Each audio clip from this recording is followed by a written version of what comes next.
I hope everyone's ready. We'll be arriving at our destination very shortly.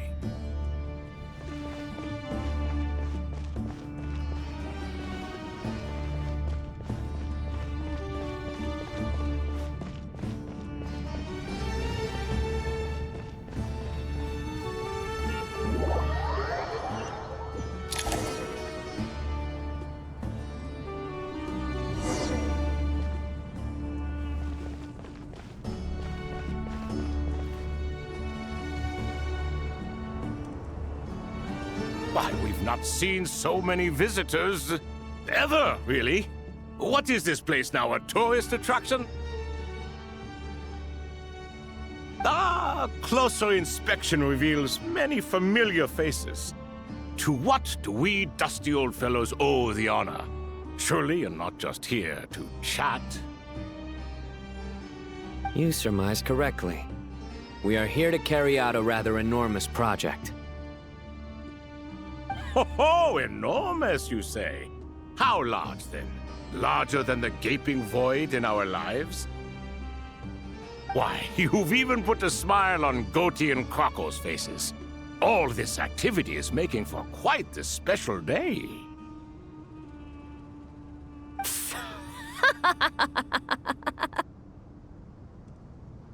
I know that laugh. Lilipar? What on earth are you doing here?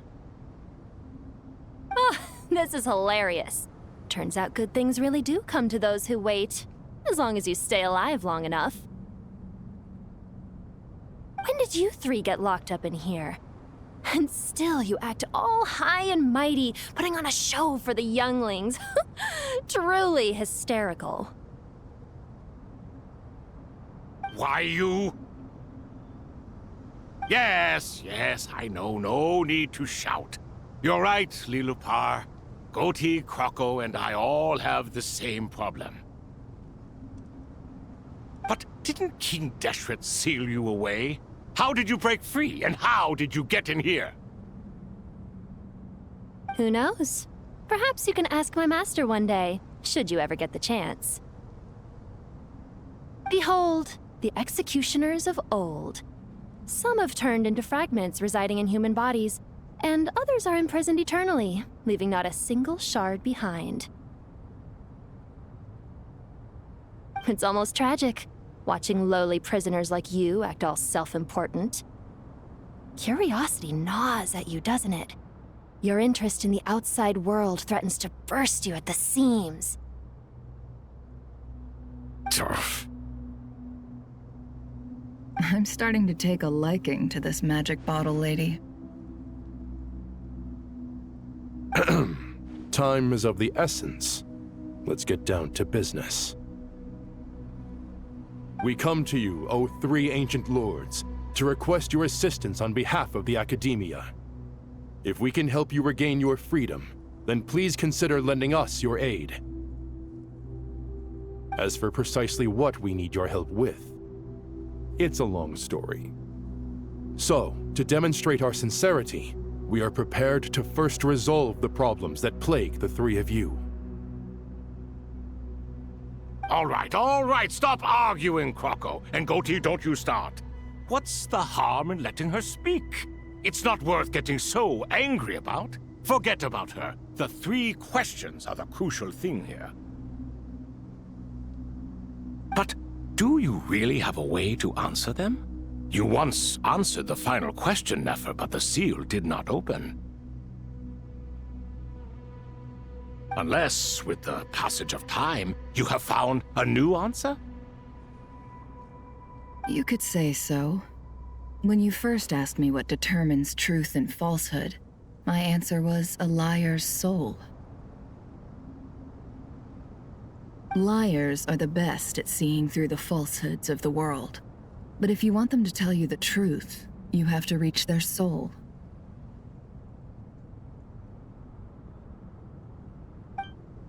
I think that makes sense. I found it quite compelling myself, and I told Nefer so. Unfortunately, it brought us no closer to liberation.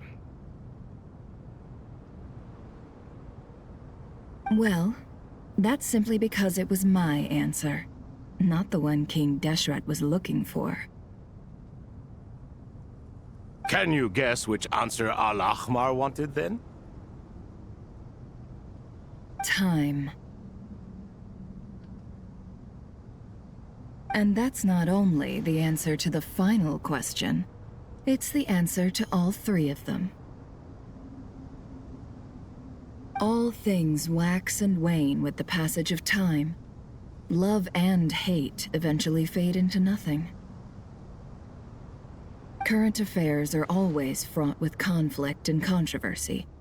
Only time can distinguish between right and wrong.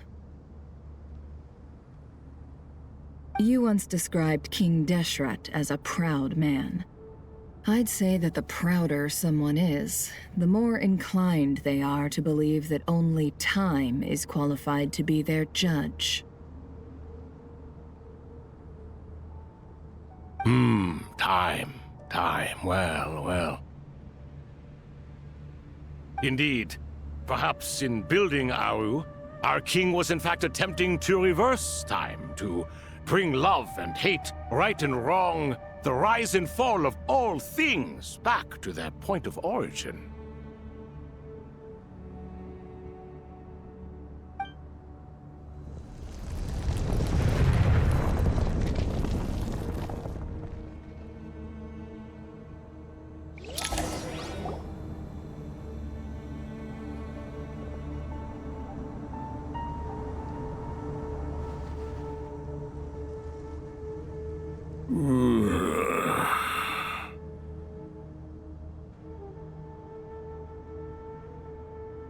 This is the most eventful day I have experienced in a long time.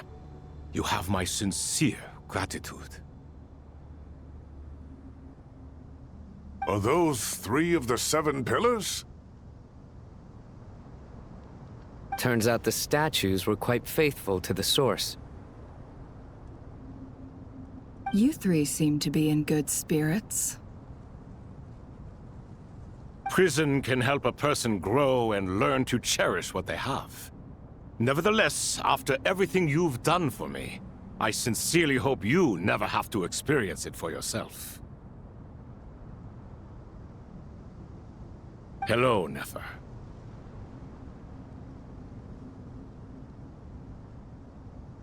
It's good to see you, Thoth the Ibis King. Nice. Definitely puts my mind at ease, seeing you two getting along so well. Should we maybe introduce ourselves, or...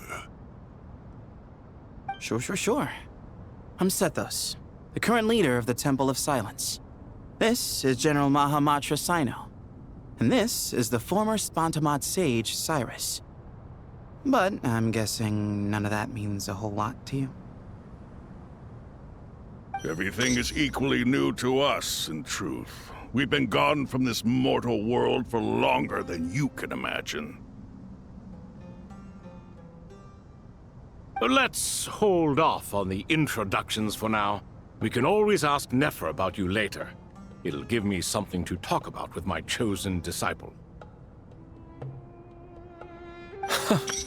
You're like a helpless parent.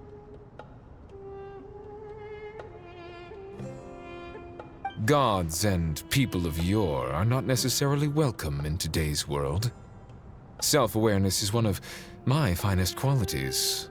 I thought I ought to share its fruits with you two. Is that so? Well, I think we'll take it in stride, just as we did with the 3 questions. Let's not forget, it was my persistence that won you both your freedom. Fair point. I have to applaud your persistence.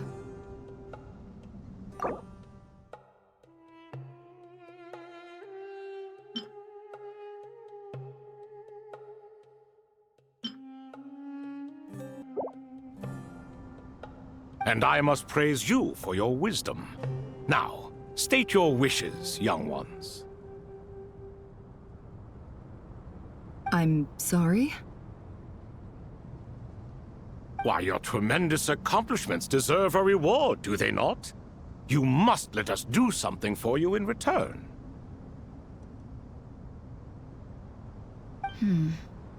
General Mahamatra, what do you think? I won't beat around the bush. Sumeru is facing a crisis the likes of which have never been seen before, and we need your help.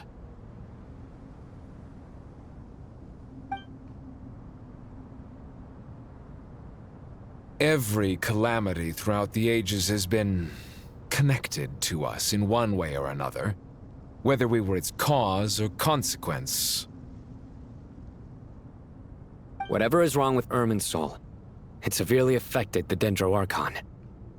She fell into a coma, and is currently receiving treatment from the Dendro Dragon. The Dendro Dragon? I'm sorry, the Dendro Dragon is helping to heal the Dendro Archon? Not a pep, surely. Not vicious, cruel, a pep who possesses no virtues aside from her basic instincts. Ah, good heavens. Oh, I shudder to think what could have caused Lesser Lord Kusanali to suffer such a plight. Still, why would the Dendro Dragon lend you her aid? She has always held nothing but contempt for the Archons. I suppose she and Kusanali must have some history. You can help us make history too. A smooth talker. Well said, lad. Currently, no one can connect to Irmin's soul. We hope that by opening up Aru and making some modifications to it, we can use its technology to our advantage. Unfortunately, Aru is an imperfect creation. King Deshret never managed to realize his full vision before his death. Much remains to be done if it is to be pitted against Irminsul itself. Besides, I hear your reasons, but to give Aru up over such would be... The archaeological records clearly indicate that although Aru's construction took a long time, it was not beyond human means to achieve. Modern technology should solve the efficiency issues. We have no choice but to go all in on this. This is by no means a threat. But the only reason we helped you escape from Aru was to gain the necessary leverage to negotiate with you. You asked us to state our wishes, and we have. Each one of us here needs your help, as do all the thousands of people living in Sumeru. They need you, and they need Aru. What do we think, my fellow old fogies? Shall we lend our support or not? Since you ask so nicely, naturally. Naturally what? Are you for or against? I simply mean we shall do what comes naturally. You claim that you wish to open Aru. Know you then that the golden slumber created by King Deshret is preserved within?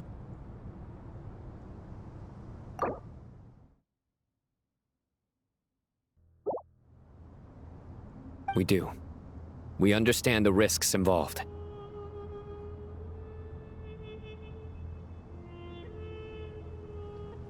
In all likelihood, the mortal world will never again be able to replicate King Deshret's work.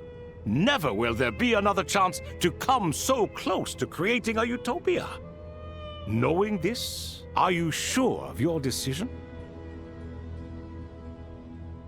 We are sure. Before people can dream, they must first live. If your minds are made up, very well. We shall summon our erstwhile colleagues to discuss this further.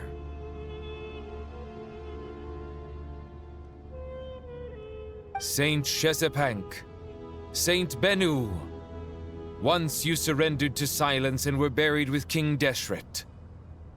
But now, we invoke the right to awaken you with our voices.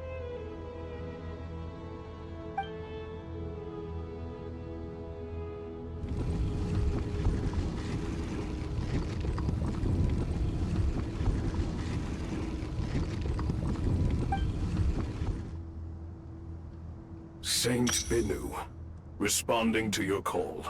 3 kings detected. Initiating autonomous will.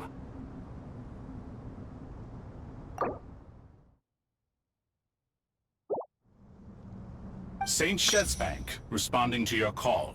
3 kings detected. Initiating autonomous will.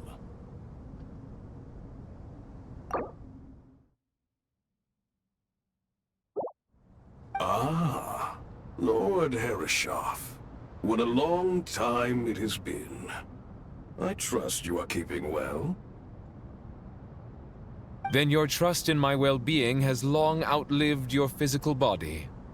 You have always opened with that same phrase, in life, death, and now even beyond. Al-Akmar is long gone. What is the reason for this meeting? You're awake? Good. We are voting on whether to give the people of present-day Sumeru access to Aru and permit them to perform technological renovations. You have the right to support or oppose the motion. Aru is the pride of Al-Ahmar. Opening Aru requires the unanimous consent of the 7 pillars. I hope you have a convincing reason to present to us. Sumeru is currently in the midst of a major calamity. Let us not forget that while Al-Ahmar was a stern ruler, he was also a teacher of wisdom. A god without his people shall cease to exist, and King Deshret's greatest wish was to provide protection for his people. Let us then honor our God King's wishes as we consider our decision. I do not mean to mock these proceedings, but what is the point of a unanimous vote when we know that the last of the 7 pillars, the Dendro Dragon Apep, will never communicate with us? This will no doubt surprise your mechanical mind, and I have no intention of trying to persuade you it is true. But Apep is, in fact, healing the Dendro Archon as we speak. Huh? Can someone attest to this? Do we have any proof? I ask the 3 kings, can any of you vouch for the truth of this claim? Naturally, the Ibis King, Thoth. What? It was Thoth's disciples who revealed the truth to us. We need not debate its veracity. Simply let Thoth bear accountability. That way the rest of us may have a clear conscience. Herreshoff, you diabolical fiend! I awakened our former colleagues for you, supported your opinion, and backed your decision. What sort of fiend would do that? I miss the days when Hermanubis was still around. At times like this, he would offer to take accountability. What are you trying to say? Is my word worth less to you than Hermanubis's? Hypocrite though you are, Lord Thoth, you are humorous in equal measure. How could we bear not to associate with a character such as you? I, Saint Shezbank, approve the Goat King's proposal. Since King Deshret is no more, we shall receive no reprimand for acting beyond our remit. Nevertheless, I sincerely hope that those before us understand the significance of what they intend to do. Remember, the moment that Aru is liberated, the myriad souls residing within the Golden Slumber will return to the ley lines. And once the ley lines flow again, these souls shall in turn be received by Irminsul. To take this step is to bring the perfect afterlife created by our king to a permanent end. We understand that well, and we have decided to proceed regardless. Furthermore, the contemporary human perspective would contend that confining souls in this way is no act of benevolence. The deceased have a right to rest in peace. King Deshret's creation is clearly a place of rest and peace. It is just that many do not see it this way. But no matter. Saint Benu approves. Hermanubis' representative and the Dendro Dragon Apep made their choice ahead of time, while the Goat King, Ibis King, and Crocodile King have also granted permission to liberate Aru.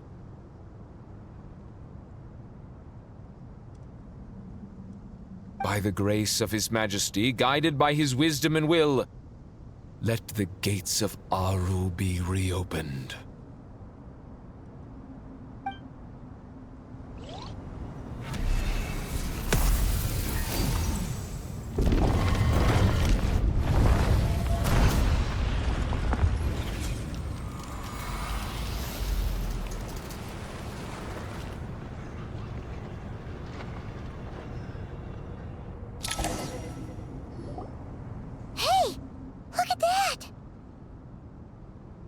What's this? Are we under attack?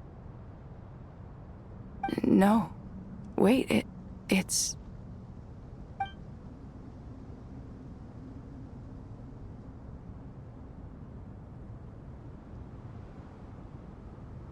Here you are. Through the sands of time. I see you. Father. Father, is it really you?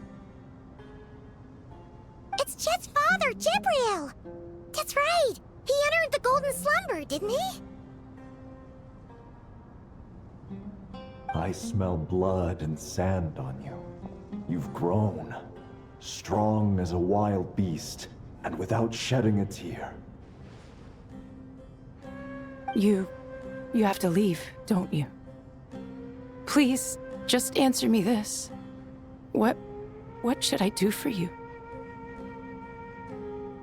This meeting is a blessing from the gods. My soul, once imprisoned along with that of Samael, is finally free. I am truly grateful for the chance to see you again. That the dead should meet the living is itself a miracle. One brief, precious moment is enough. Enough to set my heart at ease. Do not weep for me, Jet. I know you will accomplish many great things in your life. You will go further and climb higher than I ever did. All I ask is that you take good care of yourself.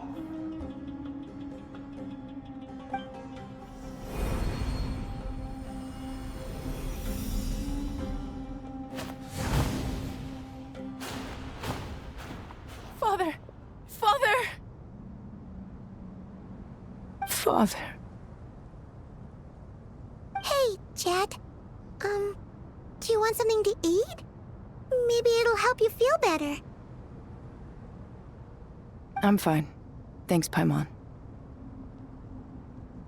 It was just a little sudden. The chance to see my father again meant the world to me. He was trapped in the golden slumber for our sake. And now, after all this time, he can finally rest in peace. I'm glad. It's a huge relief. You've grown strong, Jet. More than enough to fend for yourself. Yeah. I'll leave the past in my memory where it belongs. My family, the good times and the bad. Goodbye, Father.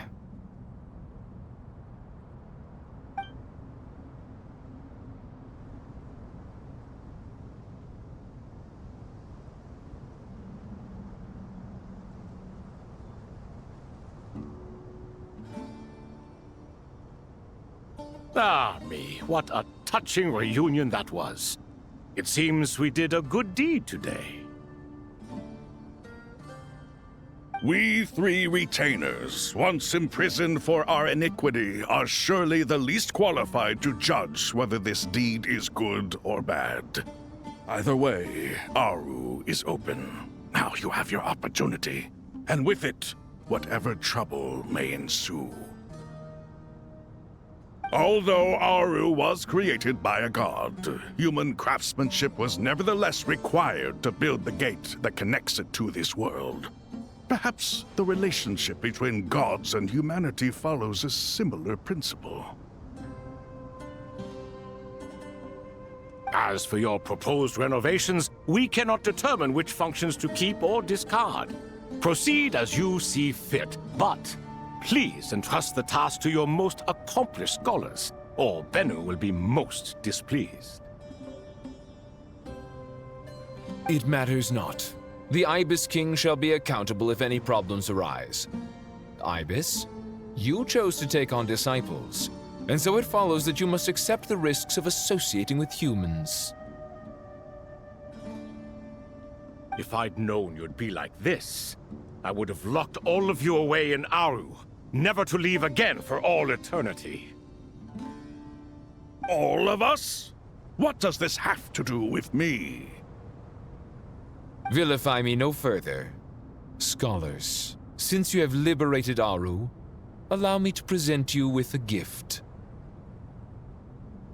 Using Aru's power, we shall install a defense mechanism at our king's mausoleum. You must be guarded even against Irminsul itself. This shall afford you some convenience.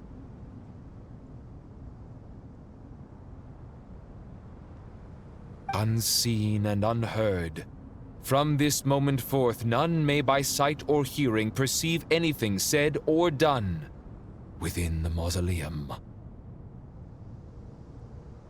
Amazing. And all this is achieved just with the power of Aru? With technology from the heavens, the possibilities are endless. Just because King Deshret did not use it for this purpose does not mean that it cannot be done. So, marvel away. This is the reward you have earned.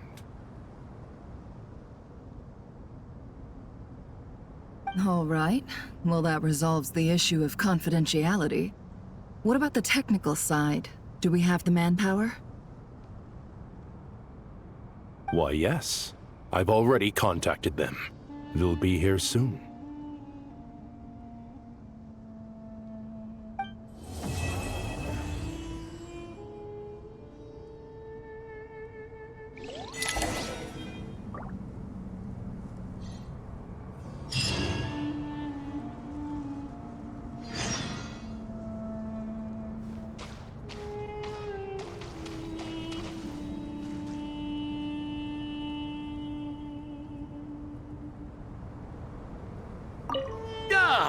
Fresh air. A wondrous feeling. Naturally. I have a sudden urge to stretch my legs. Can anyone recommend a suitable leisure activity? I might have had some recommendations for you were this the past, but here and now, for someone who has just left prison, there could be no greater joy than simply being outside of it at last. I could not agree more.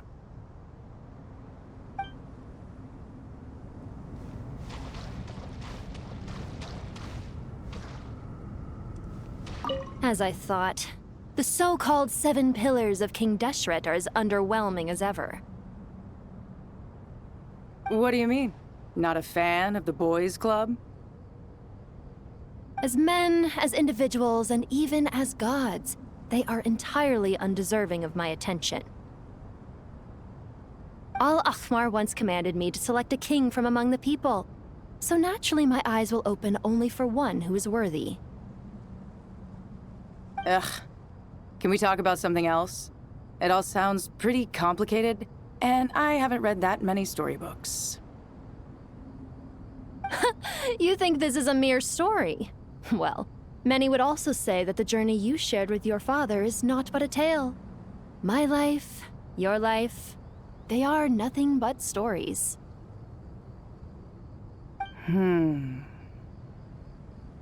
Little girl, it appears that you really have grown. In the past, you would have flown into a blind rage at my words, but now you are unperturbed. Oh, it's nothing. I just feel like you're right. Getting all pissed at someone for telling the truth is pointless. It only makes me look petty. This alone is proof enough of your growth. You're doing well, my dear girl. You're becoming ever stronger. Strong enough to defend the people and things you hold dear. You think so? I hope you're right.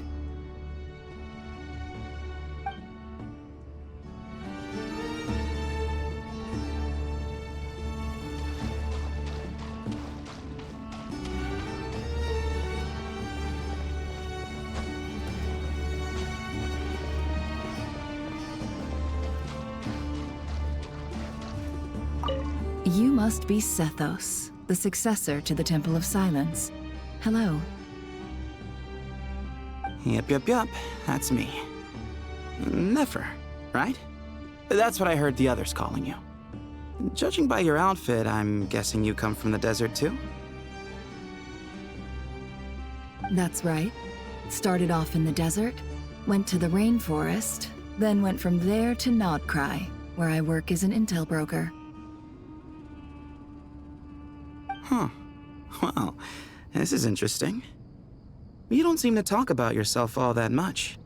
Yet here you are, volunteering your life story to me. However abridged. Maybe I'm looking to make some new friends. I like making friends too. I'm easier to talk to than Sino and a little more streetwise than Tainari.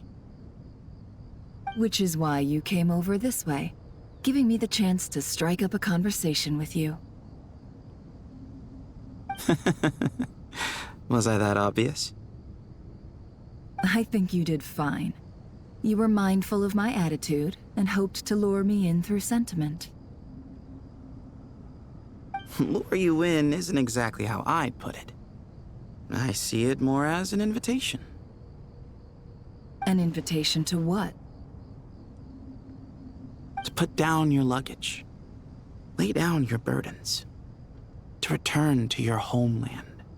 And be truly welcome in the place you once felt so estranged from.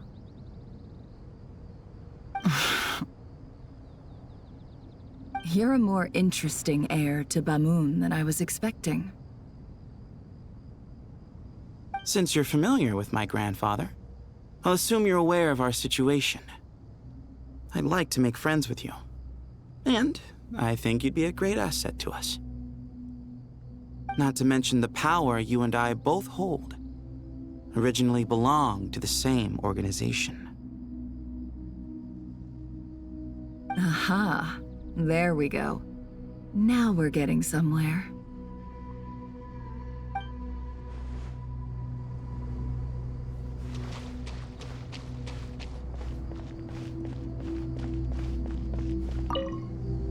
Do you hear that?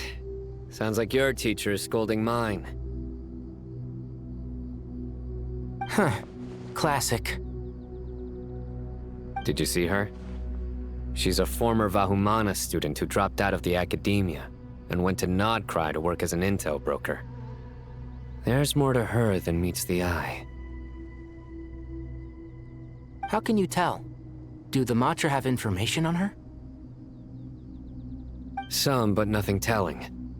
I'm basing it on the fact that she seems to be an expert liar. She can fool many with her words. A sixth sense for liars after investigating so many of them, I take it? Yup. What about you? What do you make of her? A little earlier, in the corner, I noticed she gave some supplies to Jet and had her deliver them to the main group. She's meticulous and highly observant. Besides, what was it you said? Making it to the top is no easy feat in any profession. Anyone who's at the top of their game has to have some sort of edge over others. It's true. But she's not the only one at the top of her game. I also am. And so are you. Sure, but what's to guarantee she won't overhear us talking about her? Don't worry. I have my methods. Sethos is distracting her. Ah, I see.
You must be the ones tasked by the Academia with renovating Aru?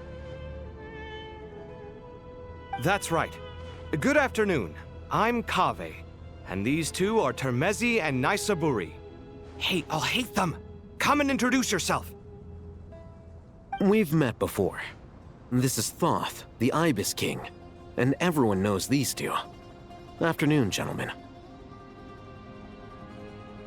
I've only ever seen these two in murals! Ah, the paintings in the temple. They show us chatting, playing cards, playing chess. Precisely the activities we most enjoy, funnily enough.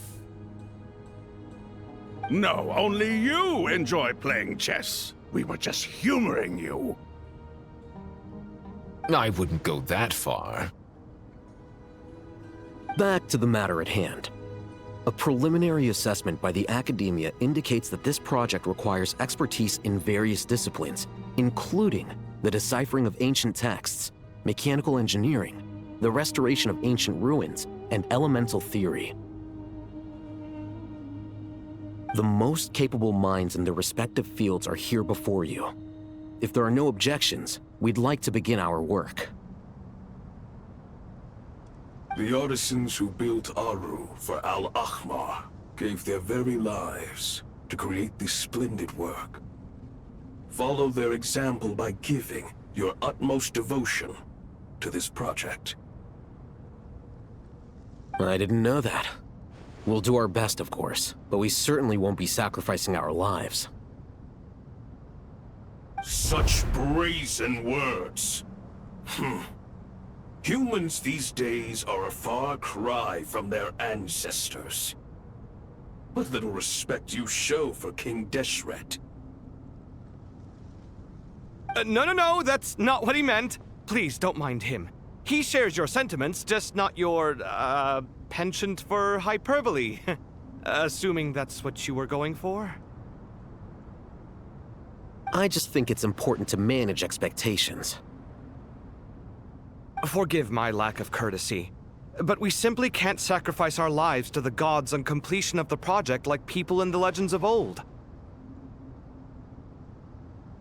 Here's a first draft of the project proposal for your perusal. Please let us know if you have any requests. Normally, I'd have made it look a lot more visually appealing, but we were really pressed for time on this occasion. I hope you'll forgive me if it's a little rough around the edges. Naturally. If my fellow ministers deem this meager display of respect sufficient, I suppose I can consider agreeing to their proposal. Why are you so preoccupied with the ostentatious displays of respect to Al-Ahmar? We should be trying to make things easy for them. You never know. We might have to rely on these young people to look after us in our old age. Exactly.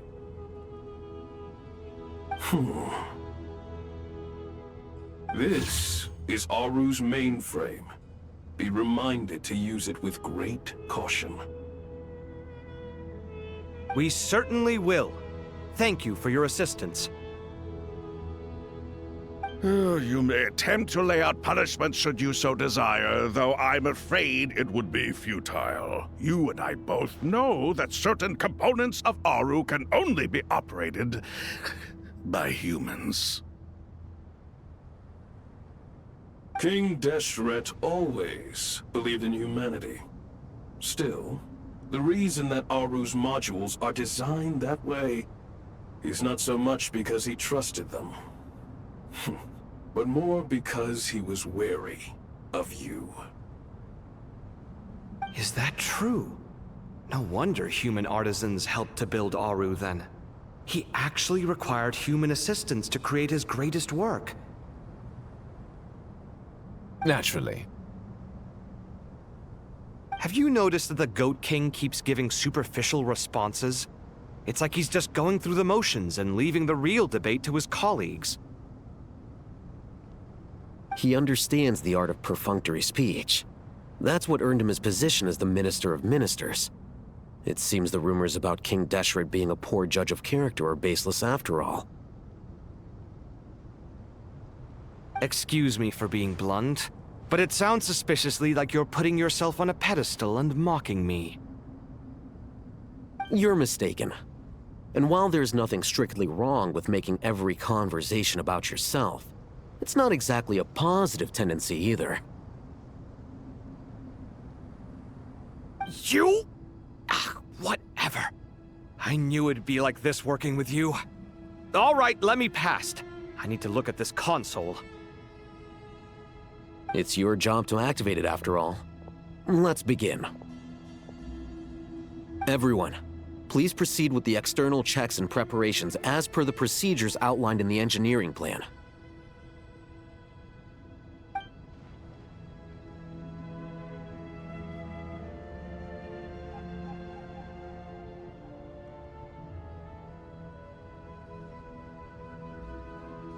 Hello there, youngsters. Whoa, the Ibis King came to life! What do you mean, came to life? I've been alive the whole time! You did say we could start our research, right? Are you having second thoughts now? I've reviewed the proposal. The work you're planning to carry out on this grand device is ambitious in its scope. You have ample confidence in your abilities, I take it? I wouldn't say I'm feeling hugely confident, but given how bad things are, I'd rather at least try something than sit around waiting to die. You are the top scholars of your day. I trust you are aware that there are countless links between Aru and the Akasha? Aru and the Akasha? But... I thought the Akasha was the Academia's greatest technological accomplishment, created years ago by the Dendro Archon to help her people access knowledge. And you too? Do you not know either? You've read the instruction manual, right? You tell them. An instruction manual? The Akasha has an instruction manual? The Dendro Archon is a kind and thoughtful god indeed. It used to sit on a shelf in the corner at the House of Dana. Not the most popular read. If the manual is to be believed, Aru was in fact the original inspiration for the Akasha system. What? But there are so few records about Aru anywhere.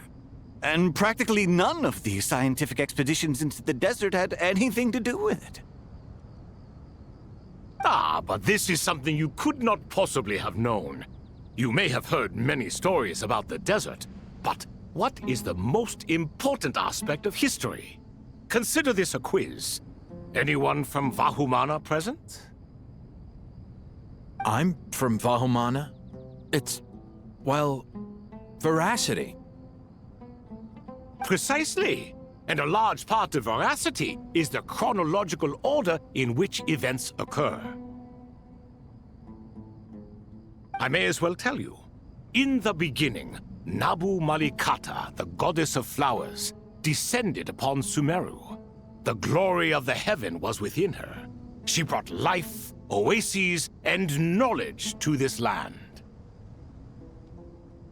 Then she created the Jinn, enlightened them, and ordered them to serve her.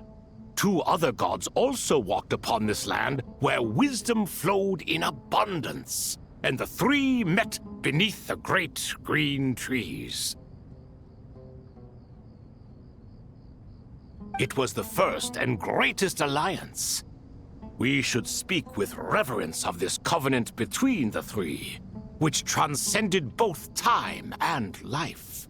For they promised that in Sumeru, wisdom would be shared with all.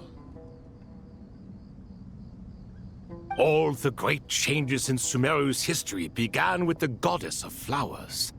For King Deshret's sake, she pried into the secrets of Celestia, and for this was burned to ashes by the flames of wrath. So grieved was King Deshret by her passing that he lost all interest in state affairs and devoted himself instead to the knowledge that she had brought back. It was after learning of the technology from that floating island in the sky that he first conceived of Aru.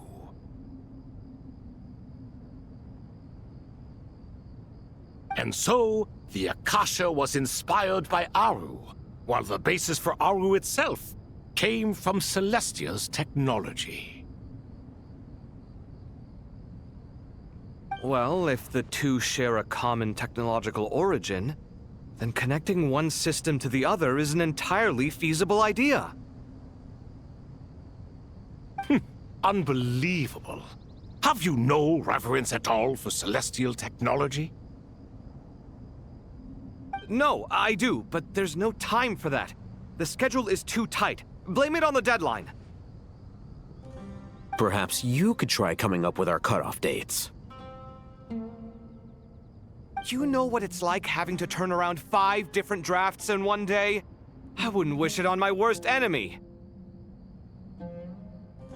Yeah, also, Sir Ibis King, you don't plan on getting directly involved at all, do you? Yes, well, you strike us more as having come to give a popular science lecture. Or, wait, does this count as more of a first-hand witness statement? Neither. Anyway, this sounds like far too much work for me. Still, if Aru is so powerful, why didn't King Deshret use it for more ambitious ends? Because it was never fully completed. King Deshret had grand plans, but he perished before they could come to fruition. In the beginning, his wish was to create something that could rival the very world itself. The Lord of Flowers sacrificed everything for that ambition. What he desired, she bestowed, and thus was knowledge brought into the world. Her courage and sacrifice had to be honored with the most splendid of monuments, or King Deshret would surely have deemed it a grave injustice. And that monument, built from knowledge and technology, etched with a sacrificial and courageous love, even in its unfinished form, it deserves to be treasured. At that time, King Deshret said the following to the Lord of Dendro. Since we share an eternal covenant, I shall never be your enemy. Hence, the fruit of wisdom from the heavens is not to be devoured. Remember, it is not that I lack the power to become the enemy of wisdom. Yet you and she have taught me much and shown me kindness. For this, I cherish you both. In the end, Aru was only used to store a portion of the souls. It was but a primitive form of the masterwork the king had envisaged. His final hope for Aru was to return to the past, when she yet lived. So the point you're making is, King Deshret was both powerful and ambitious, and he only ceased his imperious ways out of affection for the Goddess of Flowers and the Dendro Archon. You could see this as an act of mercy, but you could also see it as the sentiments that lay between these three gods placing constraints on him. This was, after all, the foundation of the alliance between them. This explains why Aru was both a prison and a monument, and why the answer to the three questions was time. You have to be careful who you get involved with, or you invite all manner of misfortune. This is as true for gods as it is for humans. Love is the same. It is both a prison and a monument. All right, let us pause the story here for now. Seeing as you've been so diligent, I'll offer a little help. Who's in charge again? Is it you two? Ah, yes, me and him. Now then, close your eyes. Wisdom hides in the space between the tangible and the intangible. It is to convey the incommunicable through the simplest of mediums. By the power of King Deshret, I shall grant you a glimpse into the unseen secrets that lie at the threshold of existence.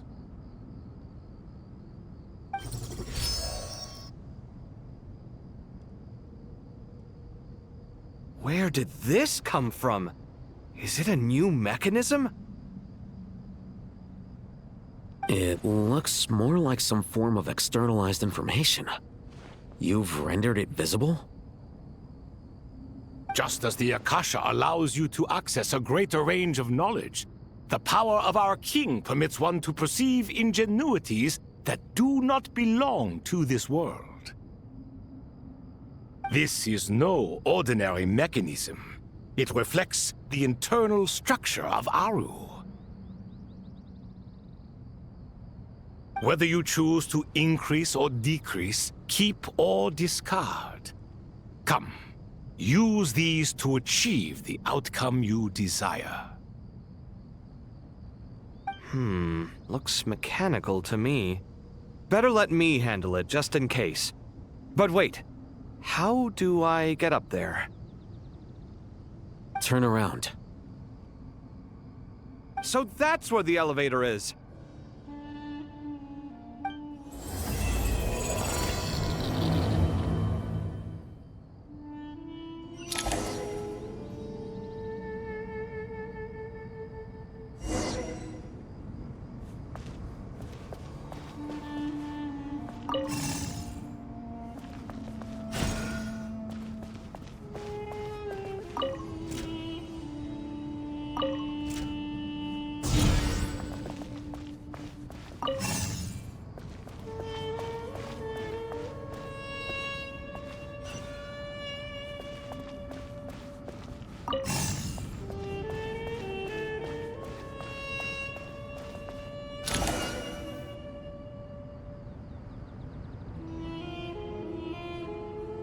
Obelisks were used to record important information in the ancient desert civilization.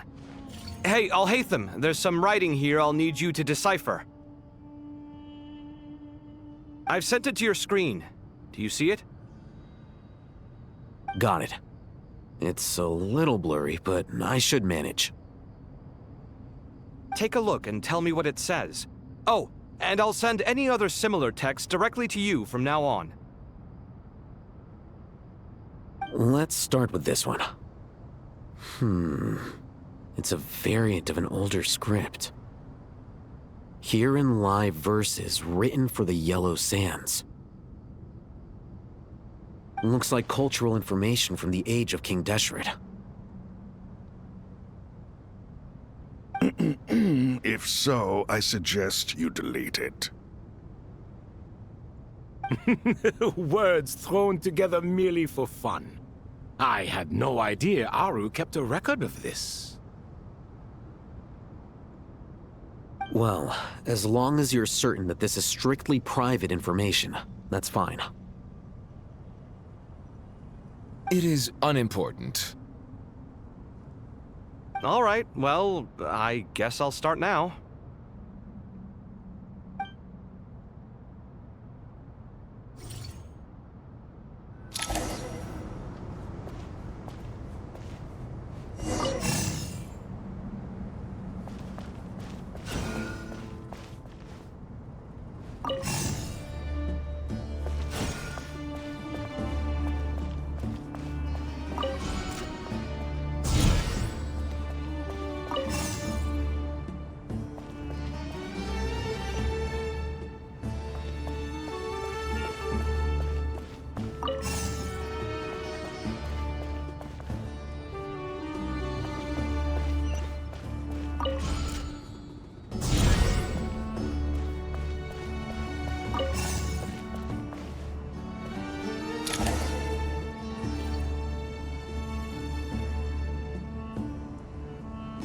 Found some more. Sending them over to you now. These are all reports about the Gurubad conflict. Can we delete them? I'd say so. Most of this information has already been archived anyway. What if there are details in there that Vahumana missed? What are we supposed to do if they come after us in the future? They'll just have to live with it. If we don't resolve these issues now, there won't even be an academia in the future, let alone a Vahumana Darshan. Yeah, you're right. Okay, done. There's some other similar monuments nearby. I'll check them out.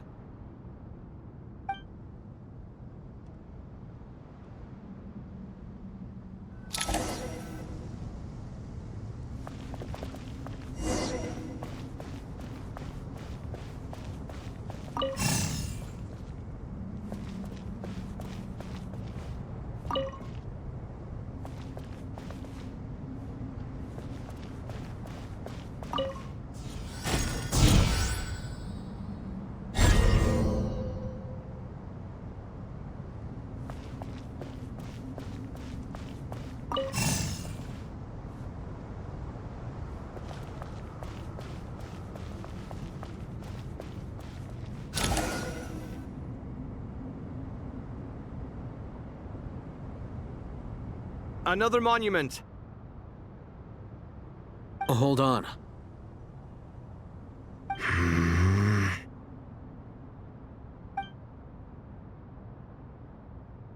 You're still reading it?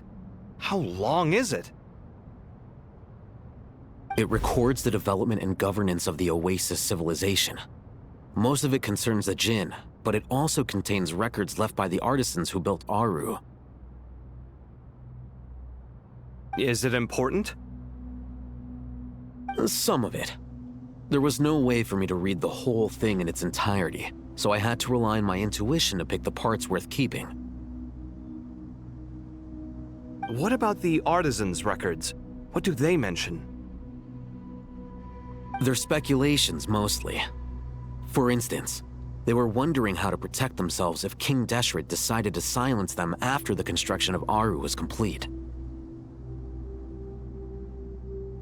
Sounds like pure mythology to me. Surely that kind of thing didn't really happen. The records do emphasize that this was merely their conjecture based on various myths. Still, the artisans did leave details of their plans to survive, including blueprints for their escape route.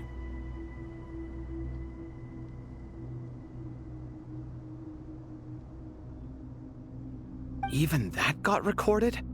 Okay, well, I'll make a copy of this first before I delete it. Is that truly necessary? You won't be needing those. No, the blueprints are important. I want to keep them as a memento.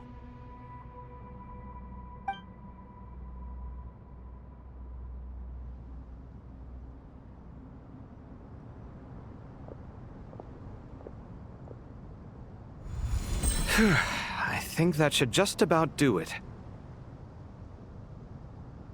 It meets the requirements of the contingency plans, so we should be good.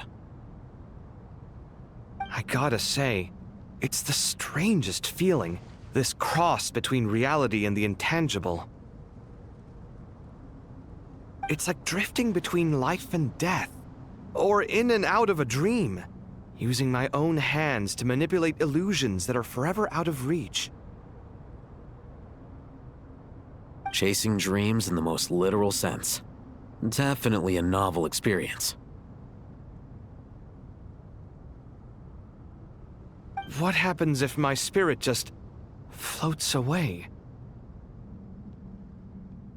That won't happen.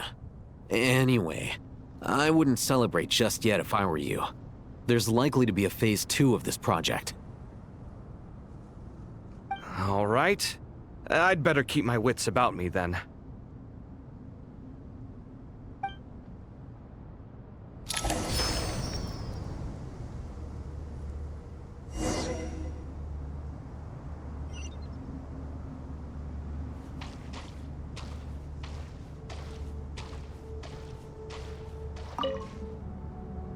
I expected that the outside world no longer respected the ancient gods, but even so, I do find the tone of these youngsters to be dreadfully impolite.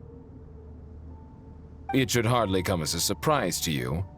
I remember you saying the same thing last time. I assumed that was just a one-off. I did not realize it was the norm. Don't you think that young lad's matter-of-fact tone sounds familiar? It bears a rather uncanny resemblance to you, Goatee. Surely a sign that he is a man of rare intelligence. Ugh. The rest of them, though, much better. The blonde-haired one, for instance. So sincere. That's the kind of kid I can respect. Oh, really? Well, what about your disciple, Nefer? She's about the furthest from sincerity that a person can get. And now you hit the crux of the issue. Thoth is spouting lies again. He cares nothing for sincerity. He likes Nefer simply because her personality is just like his. Thus, in giving his approval to Nefer, Thoth is simply validating himself. The rest is but smoke and mirrors. You have some nerve saying that. There really is no helping you two. Shut up, chess rookie. What nonsense is this? How dare you tell me to shut up? How can you engage in such banal chitter-chatter at a time like this? Aru has been opened. The glory and splendor of a bygone age is about to sweep over the earth like a flood. And you're here squabbling like petulant children. All three of you are insufferable. King Deshret was merciful, indeed, giving you a chance to be released from prison. I say, you should have been locked up for good. Ah, but Bennu, look on the bright side. Had they not been released, we would not have been awoken. Oh. You've been here this whole time. You should be scolding them along with me. I miss Hermanubis. It's not a real reunion without him here. And now you're avoiding the topic and talking to yourself. Why King Deshret designed your personality like this, I will never understand. Isn't this simply proof that our king supports my free will? Oh, look at those two rust buckets. Suddenly, you two do not seem so bad after all. Here, here. If being stuck together for thousands of years fosters no friendship, I cannot say what would. Naturally.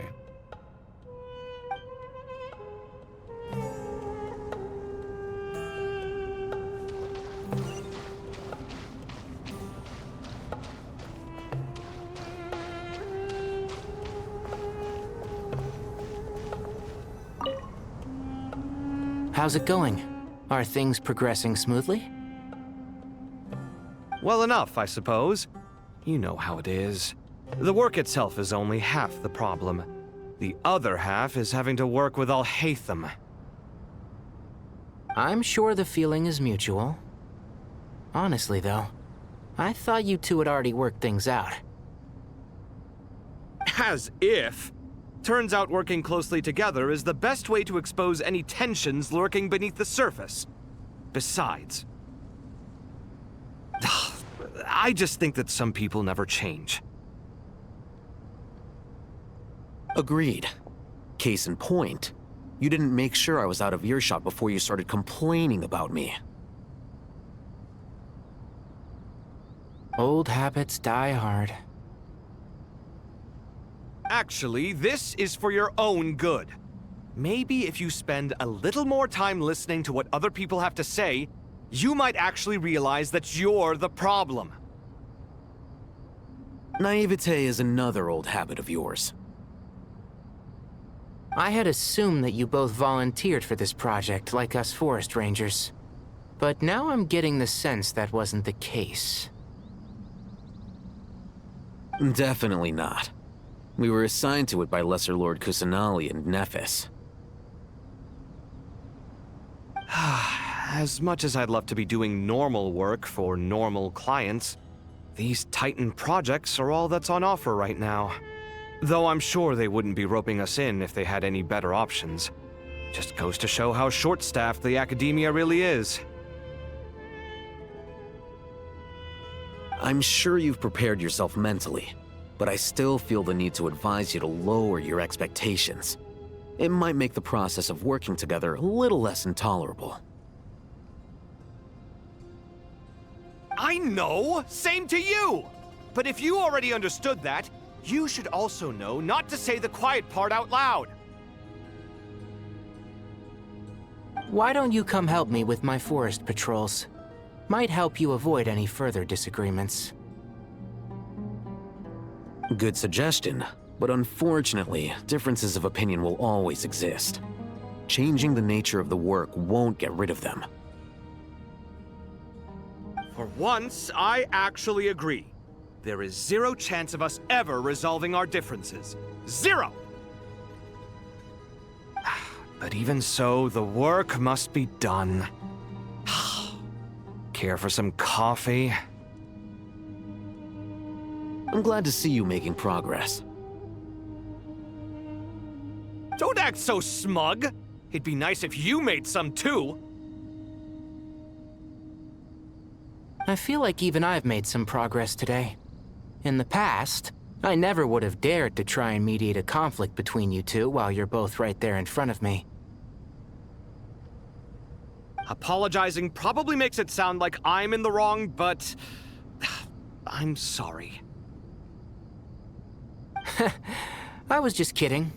Truth be told, I don't have any work to do at the moment, so I'm just here to kill some time.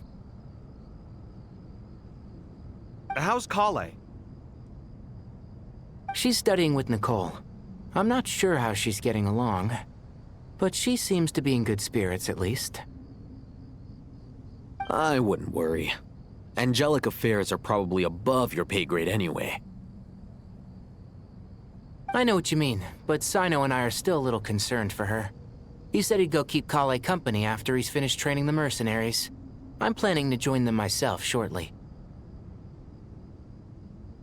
Kale will be okay. Have faith in her. Even we can see how much more confident and outgoing she's become in these past few years. Thanks to you and Sino being there for her and providing guidance every step of the way, she can finally stand on her own 2 feet. On her own 2 feet. Does it feel bittersweet? Watching the younger generation grow up and move on. No, not yet, at least. I was just thinking, I wish there was more I could do for everyone.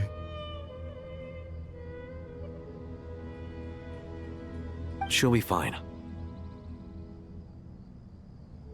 Yeah, she will. Just try to relax.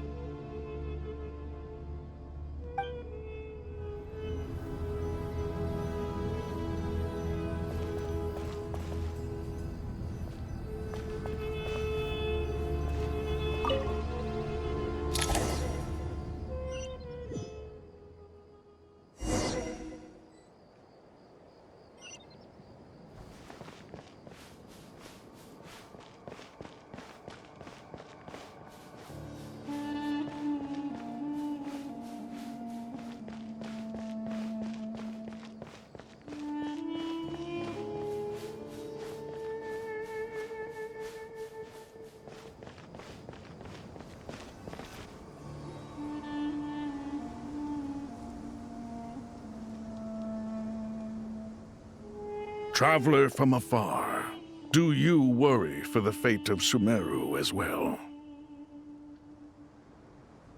Whoa! It's Sobek the Crocodile King! Greetings, Crocodile King.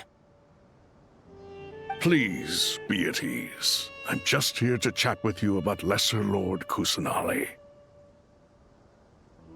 Sounds like you really care about her. Yes, although to be exact, it is a mixture of both concern and curiosity that I feel. Speaking of Nahida, Paimon was wondering how she's doing. Wait a moment. What is it? I tried calling out to a pep, but there was no response. This can only mean that she is focusing all her energy on taking care of Lesser Lord Kusanali. All the gods who served King Deshret seemed super surprised to hear that a pep agreed to help Nahida. Guessing she made a bad impression on you or something. Are you aware of the history between her and our king?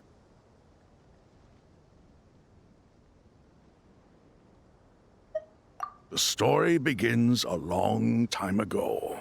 Al-Ahmar was always a wishful thinker where the Dendro dragon was concerned.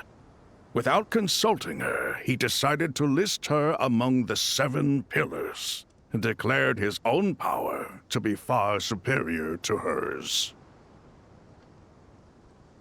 That was when our king was at the height of his power. Ibis Goti and I were no match for him. And so we chose to submit and serve as his ministers. But not Apep. No, she never thought much of him. To Apep, Al-Ahmar's pride and sense of superiority were nothing but ignorance and hubris. In fact, they fought numerous times, but usually the battle ended in a draw. In the end, King Deshret coveted the power of Celestia, only to end up corrupted by knowledge. His final act was to trick the dragon into swallowing him whole, leaving her to bear the torment of his sins.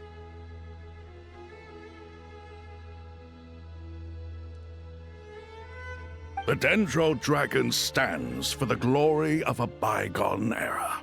She hated Al-Ahmar and what he represented. All the gods, all the power they wielded.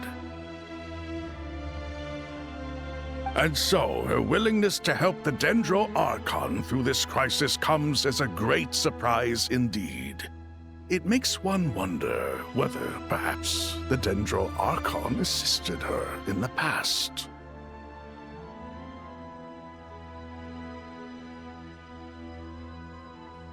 Yep, Nahida did her a huge favor.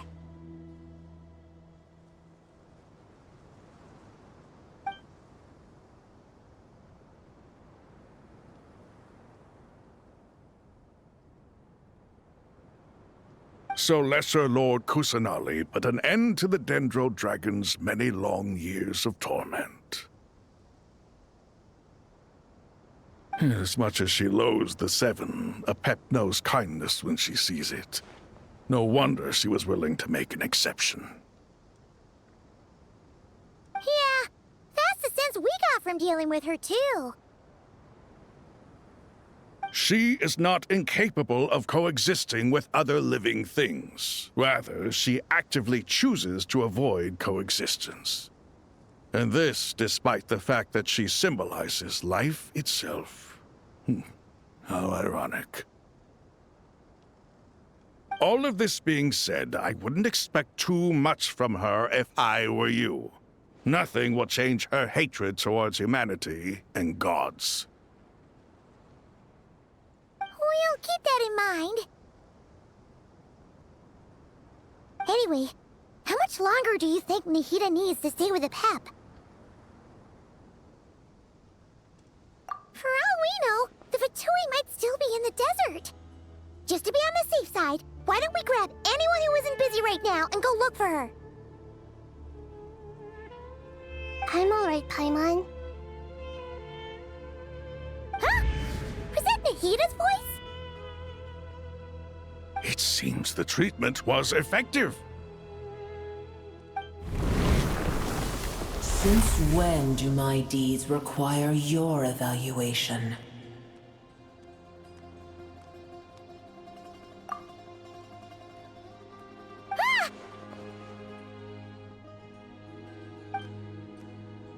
Here will do just fine. I had no intention of taking you any further. One ought not expect greater generosity than they have earned. You always hide your kindness away like an oasis within a sandstorm. Only those who make it through the swirling winds can know just how beautiful that oasis is, and how much hope it brings. You dare appraise my being? No, I'm expressing my gratitude.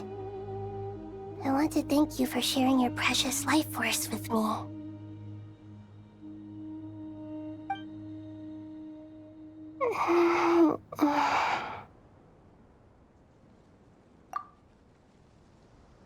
Awake already? You are more resilient than I thought. Pep. I feel much better. Thank you. Gods and their gratitude mean little to me. I would rather you give me your assurance that the situation with Irminsul and Sumeru's ley lines will be competently managed. If I suffer any ill effects from the ley lines, you, as the god of this land, will be held responsible. And you would not enjoy being held to account by me. I understand what you require, but I would assume this task even if you did not demand it. Sumeru is my responsibility. I must resume my duties as soon as possible. A farcical notion. God of Sumeru, I hope you realize how unextraordinary your strength is. And yet, maybe it is precisely what defines me. A god of wisdom is not meant to rule by force. Then hold steady. We go forth. Well, I'll be. Is that a pep? Do my eyes deceive me? Of all places, the Dendro Dragon has decided to visit the mausoleum of King Deshret? I see that after all this time, El Ahmar's menagerie of ministers remain as vile as ever. It's a pleasure, Dendro Dragon. Had you arrived but a little sooner, you might have attended a meeting of the Seven Pillars. What a nauseating thought. You are not the first insects I have had the displeasure of dealing with today. A swarm of them tugged on my tail on my way over. Goodness knows what hovels they crawled from. Why do all the creatures of this world remain so lowly after all this time? What did you do with them? I cast them away. What would you have me do? Keep them as trinkets? Brewer, this is where we shall part ways. To be clear, I do not wish to see you or anyone else here ever again, unless absolutely necessary. Then I wish you peace as you return to your dwelling place. It matters not to me. Simply refrain from bothering me again.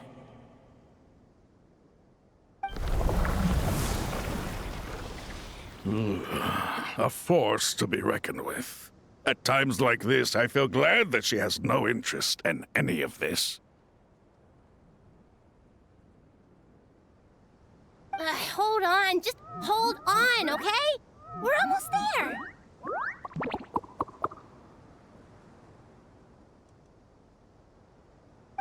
We made it! Huh? Wait, that voice! It's... Uh-oh! I'm gonna fall!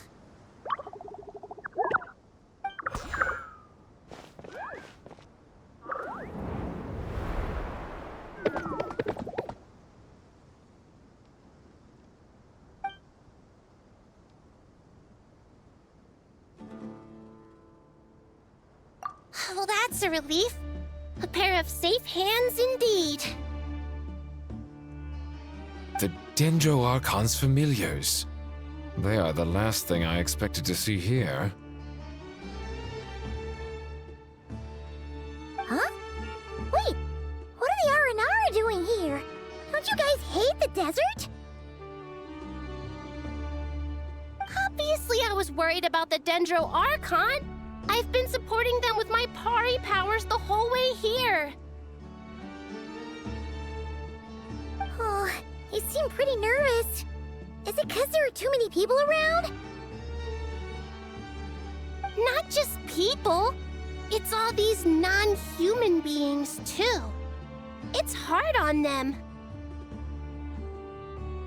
I can't believe you made such a long and dangerous journey just for my sake. I appreciate your support so much. Thank you all. I'll have have to ask everyone to wait while I help our new arrival settle in. Once I'm done, I'll gather everyone to discuss our next steps.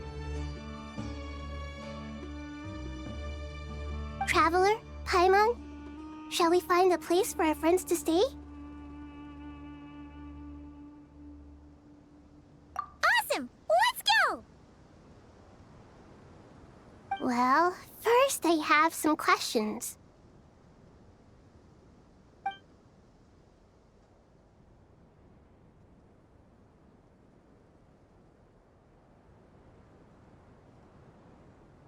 Okay, I think that covers everything. Thank you. We can get going now.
Hello, everyone. It's only us.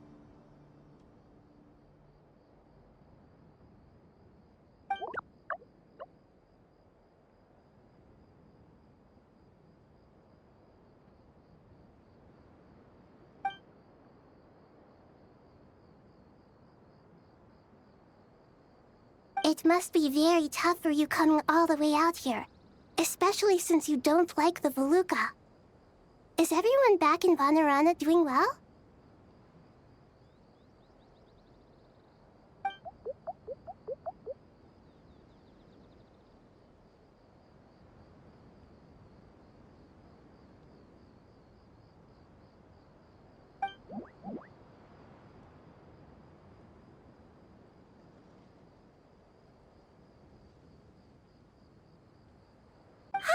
Everyone's here. Good. Are you okay? You look like you were about to pass out back there. Then you're forgetting who I am. Don't underestimate me.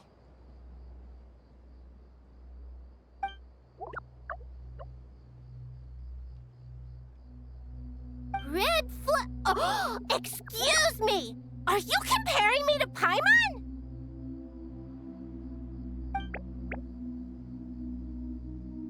I suppose everyone is gathered here because of me.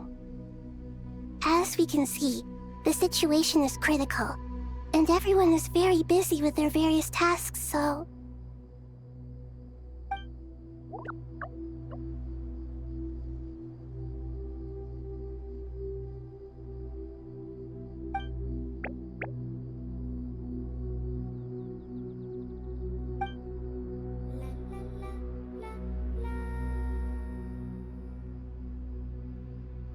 I can't thank you enough. Right now, we're focused on restructuring Aru, processing excess information, and helping restore everyone's confidence. I'm sure you'll find it all very straightforward. I can help too. Just let me know where I'm needed.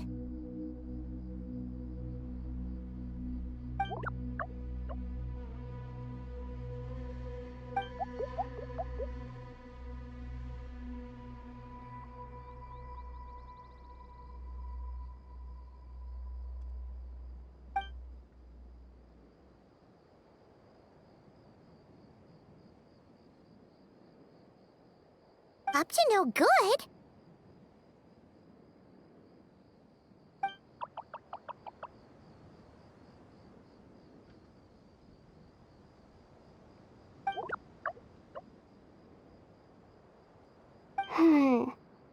That definitely sounds suspicious. Traveler, Paimon. I have other work to attend to here that needs to take priority. Could I trouble you to investigate the situation Arabalika spoke of? No problem. Leave it to us. Thank you. I'm counting on you.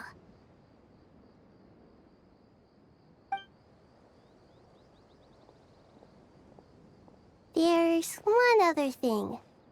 If you are to work alongside the people of Sumeru, you will need to make yourselves visible to them. Is that acceptable to everyone?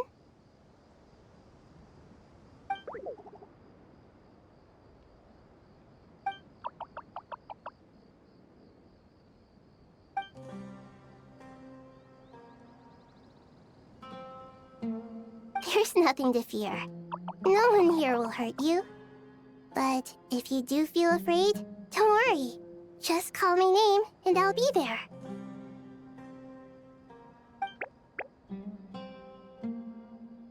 Very well. Now, I shall bestow a small blessing upon you all. Whenever people see you and interact with you, from the moment their gaze meets yours, they will experience the most beautiful of dreams.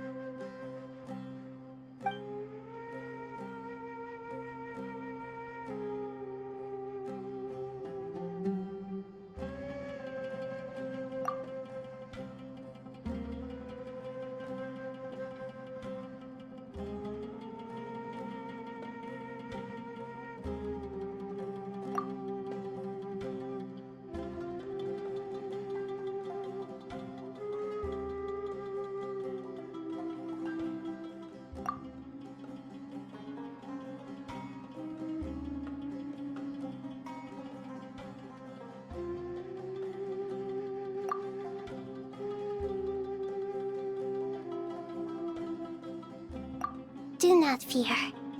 We will face it together. This too shall pass.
Everyone's here. Wonderful. Dendro-Archon, you're back. Are you recovering all right? You mustn't push yourself too hard. I'm doing very well. Thank you for your concern.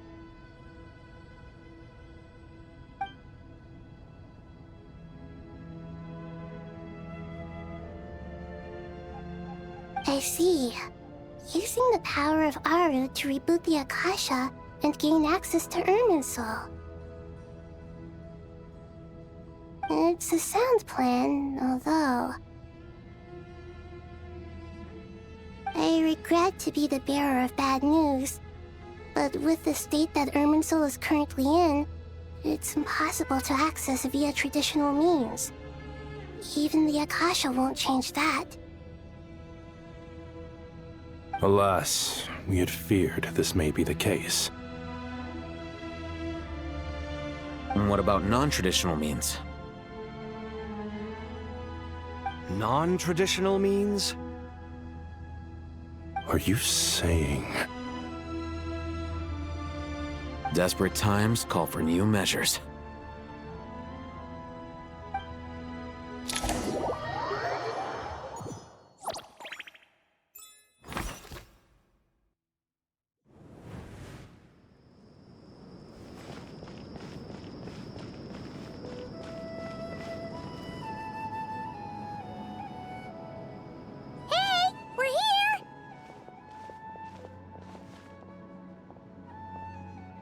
Ah, it's you. Is there a situation?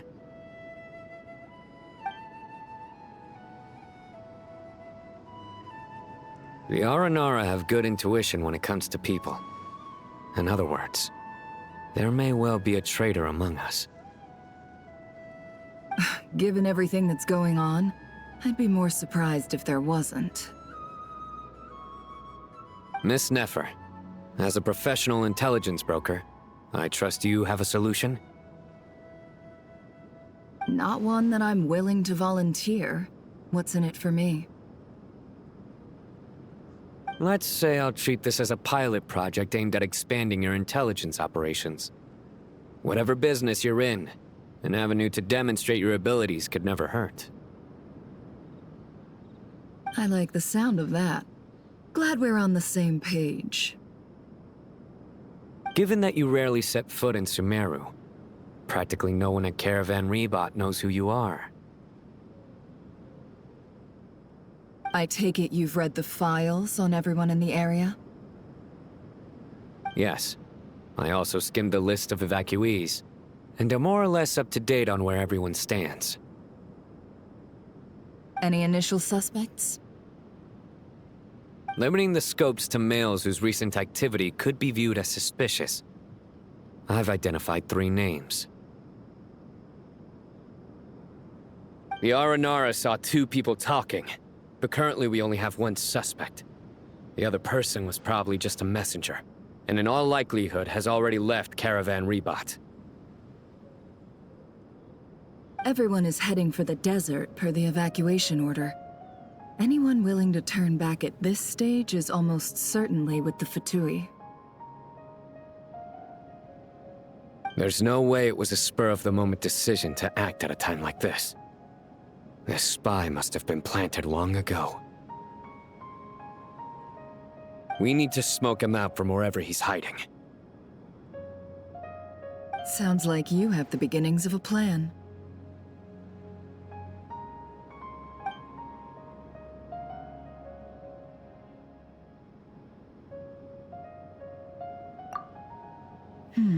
I see.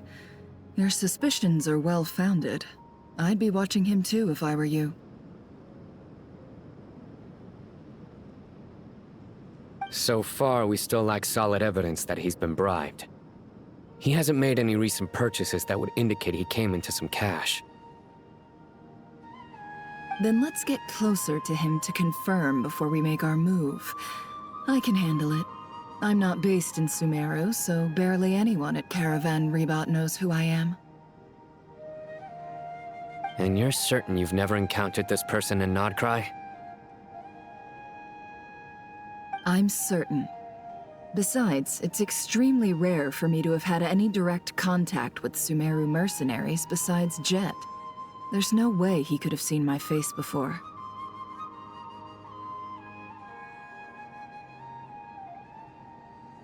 Sino, stay out of sight and wait for my signal. If he raises any red flags, I'll bring him toward the main road. Understood. I'll take it from there. Excellent. Well, it's a pleasure working with you.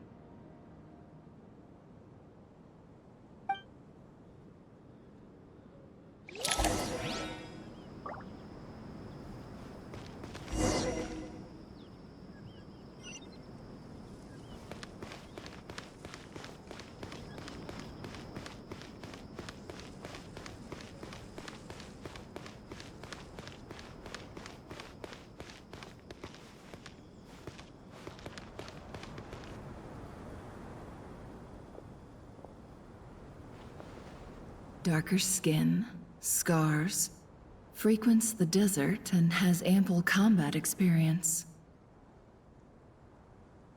Nothing unusual about how he dresses or acts. What's that he's looking at? A coin. Interesting. Could that be how his contact paid him? Conveniently discreet for someone trying to hide any unexplained income. And yet it could be highly valuable. Sorry to bother you. Has everyone here already left? I don't suppose you happen to see a lady wearing a hat? Ma'am, what are you doing in Caravan Rebat all by yourself? The main group evacuated some time ago. Didn't you pass them on the road? My friend and I lost some of our cargo along the way. I didn't want to miss out on potential business, so I told her to go on ahead and meet the client while I retraced our steps. I didn't think it would be so late by the time I found it. And then there was a terrible sandstorm. I guess I must have taken a wrong turn, because I didn't see any large groups on my way here. Forgive me for asking, but just to be on the safe side, could you describe this friend of yours? Sure. She has blonde hair, and she was wearing a hat and a white dress. You'd definitely know if you'd seen her. Yes, I think that does ring a bell. My apologies. During this exceptional time, the Core of 30 are under orders to be extra cautious when dealing with unknown people, whoever they might be. I understand. Well, sir, is there anything else you need to know? If not, I'd better try and catch up with them. Hey, wait! They left a good while ago now. You'll never catch up with them on your own. Why don't I give you a ride? I'm here to collect the last few people anyway. We have plenty of carts, so one more won't be a problem. That would be amazing. Traveling with a group will be much safer. I'll have to pay you for your trouble. Hey, let's not worry about the money for now. Wait here a moment. Once I'm done packing up, I'll take you to join the rest of the group. All right, thanks. Let me know if you need a hand carrying anything. No need for that. I'm strong enough for both of us. Okay. Well, I wish there was some way I could repay you. Guess it's my lucky day, running into someone who knows what they're doing here. You might have just saved my life, you know? You're not wrong there. I mean, what kind of cargo is so important that it's worth risking your life to get back? I hope for your sake that it's priceless. Actually... I suppose I can tell you, since you've been such a big help. But be sure to keep it to yourself, or we could both be in big trouble. Oh, really? Sounds mysterious. We're in the antiques business. You understand? Some of our goods aren't acquired through the most legitimate means. We have to be very discreet when we're selling them. That's why I had to go looking for the missing cargo alone. No wonder. Well, ma'am, in that case, It turns out that maybe there is something you could do for me. I'm all ears. But to be clear, our commission isn't cheap. Think carefully before you ask. We don't want to ruin our relationship before we even hit the road. I'm sure that won't be a problem. My issue is, I have something that's a little difficult to sell on as well. Take a look at this.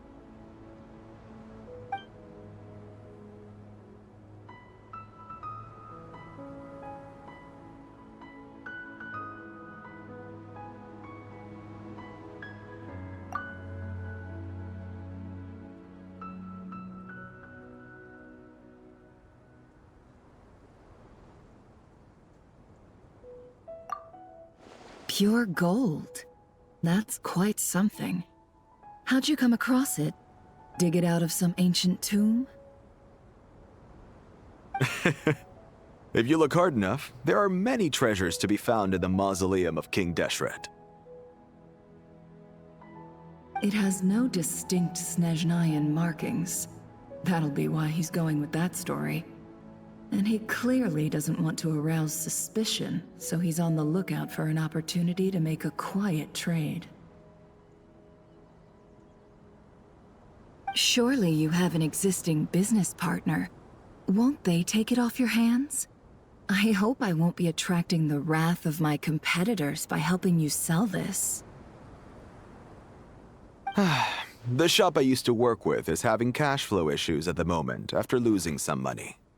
I'm under enough pressure as it is without having to deal with them. On the off chance anything went wrong, I'd never get my money back. I understand. Gold is the last thing that traders with cash flow problems want to see.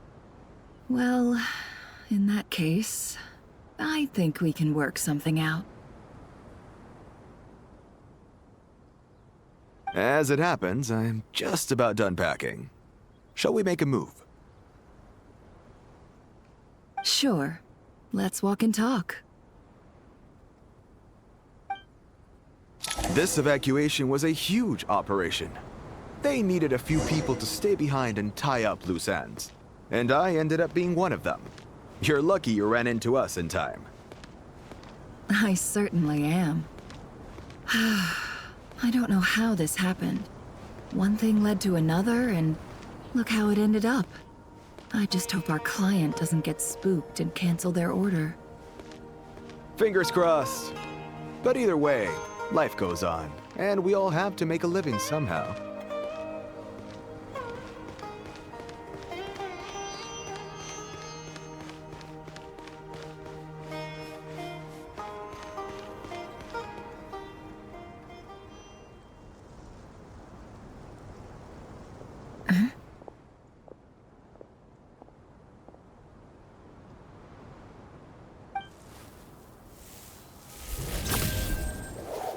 Hands where I can see them.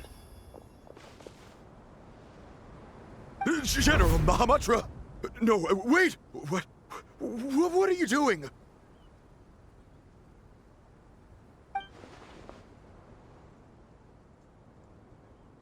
This is the coin? Good. Sadly, you won't have the chance to spend it. Nicely done. Looks like Sumeru's Matra are a well-oiled machine nowadays. Unmarked gold coins are quite difficult to trace. Thanks to you, we have secured the evidence. Here's what's gonna happen.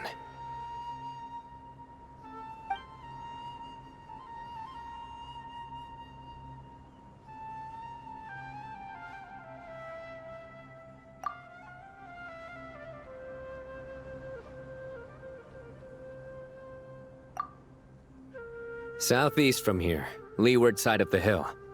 That's where he's meeting his contact.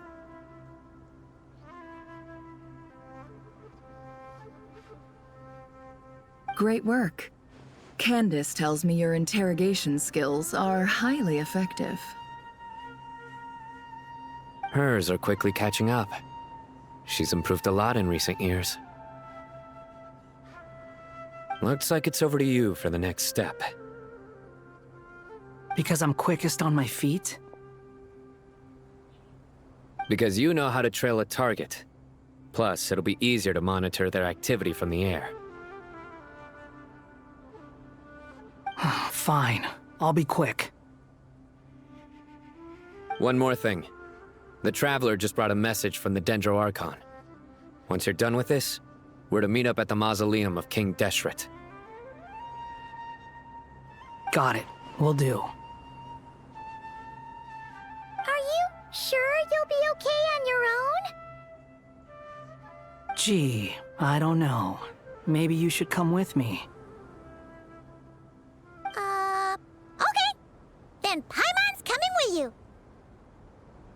Really? You do know this is a stealth operation, right? Meaning, you have to be quiet? Paimon, are you sure about this? Well, Paimon at least wants to give it a shot. Like everyone says, if you never try, you'll never know.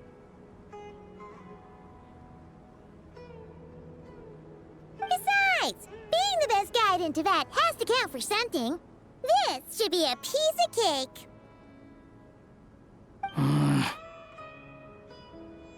Fine. Join me if you want. But be warned. If anything goes wrong, I'll have to gag you and shove you into a bush. No need! Paimon will be super careful. Promise! Good. Then what are we waiting for? Let's go. Ah! Coming! Coming!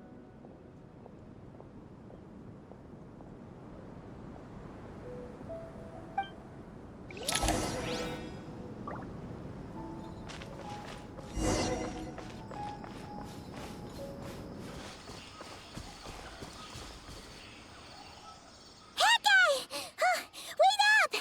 Hey, slow down, will ya?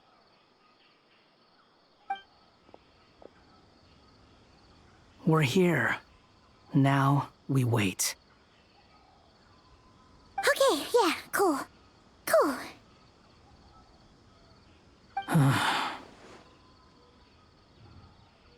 What's on your mind, Paimon? Huh? Oh, nothing? I thought all you cared about besides being a guide was food and sleep. Why the sudden urge to go on a dangerous mission? What's that supposed to mean? Paimon's been on plenty of dangerous missions before. But never on your own. You hardly ever leave the Traveler's side.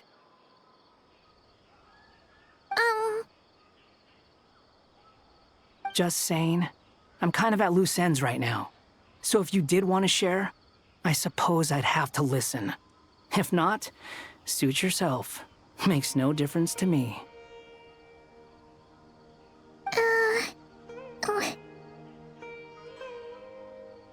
That guy? Do you think Paimon is useless?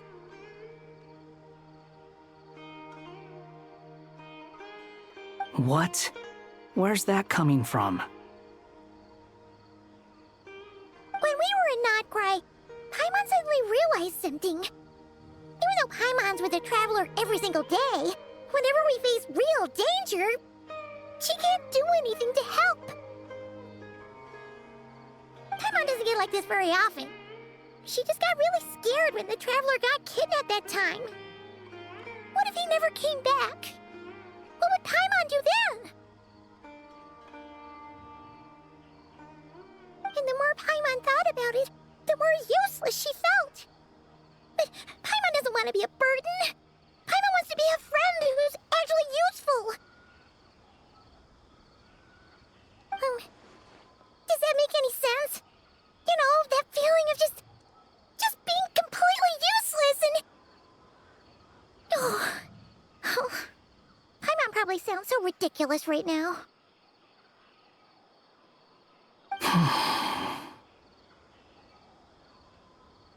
You asked the right person. Boy, Do I know that feeling? Oh, that guy! I'm not gonna try and encourage you. What I will say is this. When you start doubting yourself, you have two choices. Give up or change. You have to make the decision to move forward. Otherwise, no amount of consultation from other people is gonna help you. So ask yourself, what do you want? To get stronger? To learn more?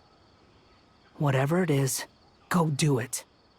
You won't have any regrets if you can at least say that you tried. Oh, all right. Something's not right. Shouldn't they be here by now? Paimon, is it just me? Or is it a little too quiet around here? Should Paimon take a look? We'll give it another hour. If nothing happens, we head back. Okay.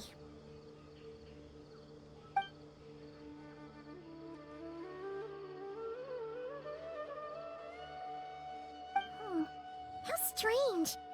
We've been here for ages. Where the heck are they? Have we been stood up? What is it? Did you think of something?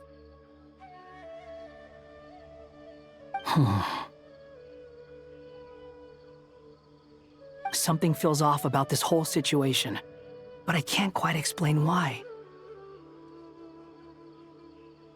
We know for sure that the guy Sino caught had something set up, yet somehow his contact is a no-show.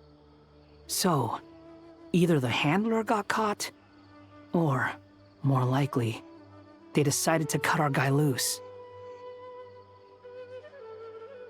But how would they know to do that?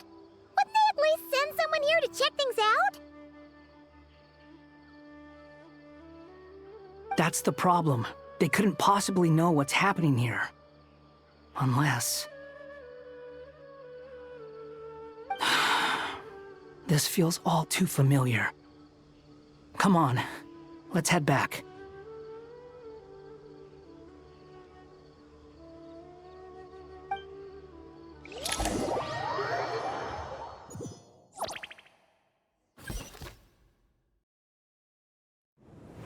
Even though this isn't a formal meeting, I'd still like to start by saying how grateful I am to each and every one of you. Thank you all for coming here and standing by our side. Shesipank and Bennu are currently assisting the scholars with the maintenance of Aru. Please forgive their absence. As for Hermanubis, may he rest in peace. We remember him with great fondness. There have been times when I imagined what it might be like to meet you all. Now that it's really happening, I feel quite emotional. Time has taken many things away, but that which remains is all the more resilient.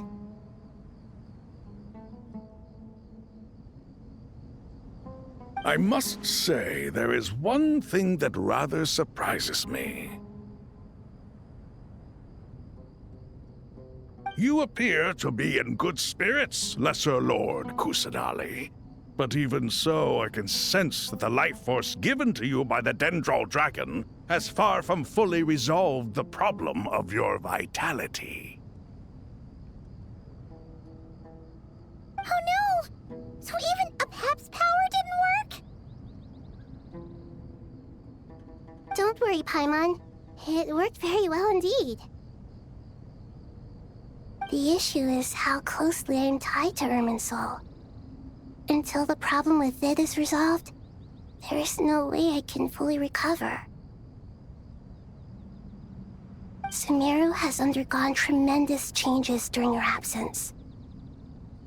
When gods pass away, inevitably, people's faith in them grows weaker. You must have sensed it already. Your power is not what it once was. Regrettably, this is true. I too have grown weaker due to the effects of Irminsul. Right now, we're all in quite a sorry state. Then what do you suggest? We take all the help we can get. Sumeru is our shared home. You and I, gods and humans alike. We must unite all our strength in this moment. Though Al-Ahmar is no longer with us, the alliance between the three gods remains in force. Regardless, as subjects of our king, we have a responsibility to support Sumeru through this catastrophe. Not to mention that it was the people of Sumeru who released us from this prison of Aru. Times have changed, and the people of today possess greater wisdom than those of the past. You really know how to give a rousing speech, Goti. Now then, let us learn more about your plan. The brightest minds of the Sumeru Academia are busy opening and renovating Aru. They claim it has something to do with Irminsul? Correct. Irminsul has existed in Teyvat since the very beginning. But during the Age of the Dragons, it did not possess the significance it holds today.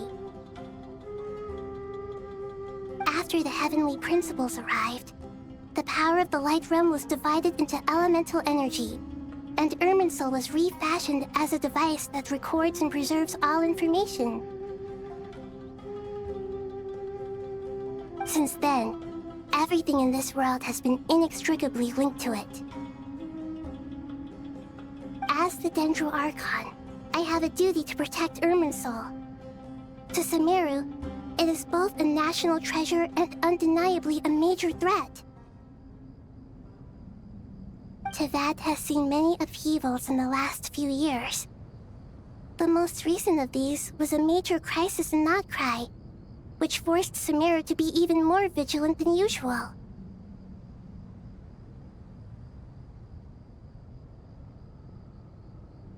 I made sure to monitor all the pathways through which an outsider could potentially transmit themselves into Irminsul. But despite my efforts, a major problem still arose within. I still believe that someone has actively invaded Irminsul. But rather than taking any of the pathways I referred to, the intruder chose instead to utilize the most direct route, and the only one that cannot be protected against. By entering Irminsul through death.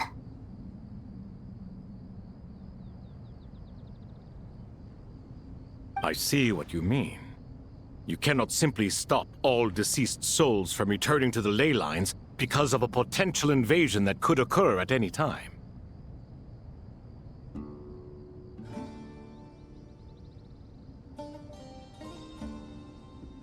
That's right. As important as it is to guard against external threats, I couldn't allow myself to stop the souls of the departed from finding peace. Please, understand how difficult this predicament was for the Dendro Archon. Defense has never been an easy task. After Irminsul was invaded, my authority was quickly restricted. Soon after that, the tree began denying access to any connections. I'm sure you feel responsible, but you are not to blame. No one can predict every possible disaster. There will always be trials and tribulations for the world to endure. But the people of Sumeru should not have to endure this. We must find a way to break through the lockdown, and connect to Irminsul. And this is why you need Aru. Yes. The only thing in Sumeru capable of rivaling Irminsul in terms of overall function and performance is Al-Akhmar's legacy, Aru. All I managed to do before falling into a coma was make some minor adjustments to Irminsul. Using Aru is a last resort, and a move that comes with enormous risks. The scholar's initial plan was to borrow Aru's power to reboot the Akasha, then use the Akasha to connect to Irminsul and investigate. Unfortunately, Irminsul has suffered far greater damage than they first thought, rendering that plan futile. To rise to the challenge, we had to resort to a more extreme and far costlier means. This has led to a number of new contingency plans. To reclaim Irminsul, our brightest scholars have made further modifications to Aru with multiple goals in mind. I thank you all for giving them your blessing in this endeavor. Human wisdom has clearly improved over the millennia. You have not only our support, but that of the Jinn, the Aranara, and the Pari. Together, we will do everything in our power to save Irminsul. By the way, when you spoke earlier of an intruder, it almost sounded as if you knew who you were dealing with and what they were capable of. Well, since you ask...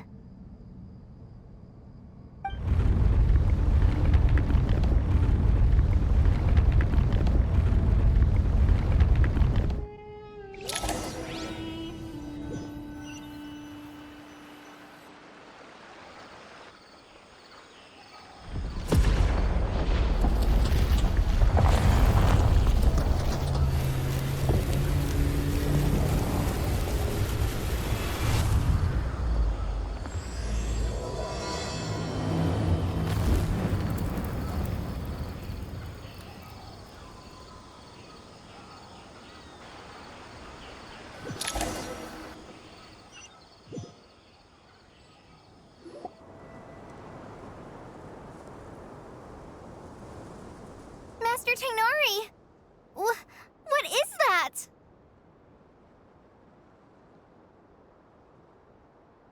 Is this Irminsul? How did this happen? What's going on inside? Luckily, we managed to evacuate everyone.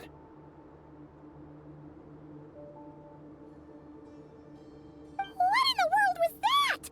That was terrifying!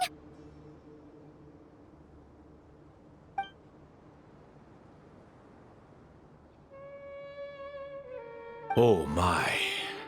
I understand now, Dendro Archon. You make yourself quite clear indeed. Not once over the millennia has Irminsul been so terribly afflicted as this. Please continue, Dendro Archon. Irminsul's root system is what comprises the ley lines. In the past, it has always been hidden away, going unseen by the general populace. But now, an evil intruder is making it reveal itself.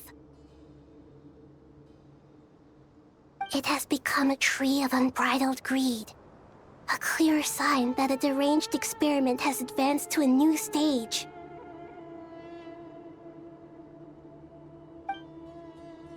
Blasphemy.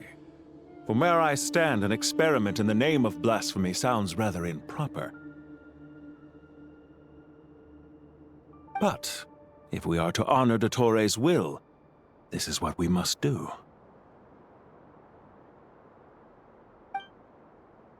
The birth of this tree proves to me beyond doubt that this incident is connected to him. But to explain the situation in full, there is someone I need to tell you about.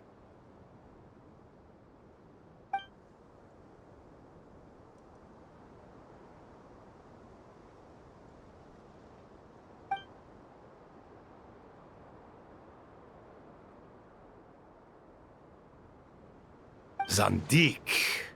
So it was him. I saw him in the desert once. A man of supreme arrogance. So this is where it has taken him.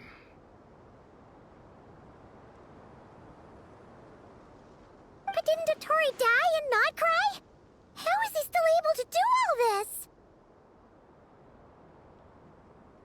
He must still have loyal followers amongst the Fatui.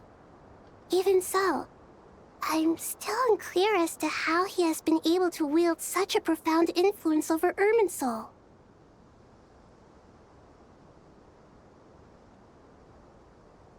I can confirm that Fatui forces have arrived in Sumeru City. Furthermore, Irminsul seems to be undergoing some kind of mutation. Evil branches are beginning to grow. Things that do not belong to this world are slowly but surely materializing.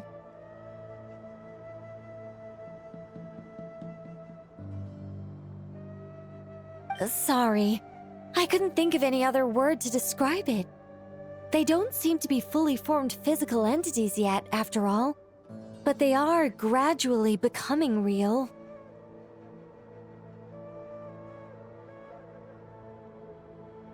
A baleful tree climbing up into the heavens. Speaking of Dottore, I have some information on that front as well.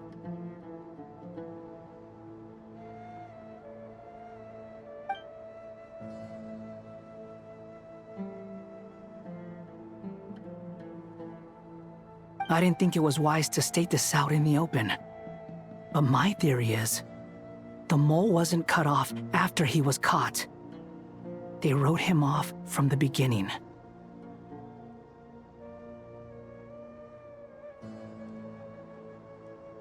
You mean, the Fatui never intended to follow through with him? Then why plant a mole at all? It's hardly a conventional strategy, and the rationale behind it is pretty twisted. But as it happens, I know someone who works exactly this way. And when it comes down to it, his goals are very simple. He just wants to confuse people, so they can't figure out what he's up to. He's been a collaborator of Dottore's from the outset. That fact alone confirms that Dottore is involved with this somehow.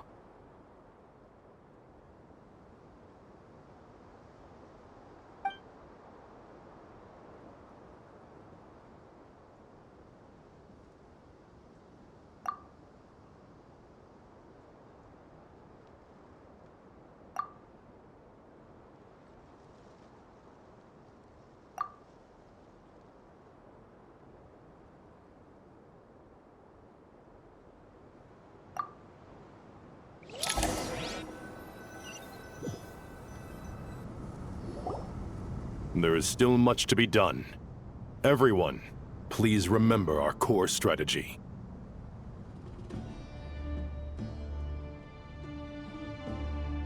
As per the discussions, the following groups must act immediately. Mr. Al-Haytham and Mr. Kage, the next phase of the Aru renovation project must begin right away. Godspeed to you both. We'll give it everything we've got. The plan looks feasible, but the implementation will require certain resources. General Mahamatra Sino and his team will help to procure the materials required for modifying the terminal. No problem. I've already spoken with Sethos and Hat Guy, and they've agreed to assist me. This kind of thing is best left to the fleet-footed, right? Hat Guy? If it's efficiency you're after, we're the right people for the job. Following up on the elemental energy amplifier we discussed, Ms. Dory, I assume you're the one most familiar with the status of this project. Aside from the Dendro Archon, of course. Yep, that's right. Leave it to Lord Sangama Bay. Got it. Well, I'd like Madame Farazan, Kale, and Nicole to support Dory on the technical side. You can count on us. Will do. Rest assured, I'll take good care of Kale. Dia, Candace, and Nefer, you'll be in charge of negotiating between the various parties. I trust you remember our goal. You bet. We can handle it.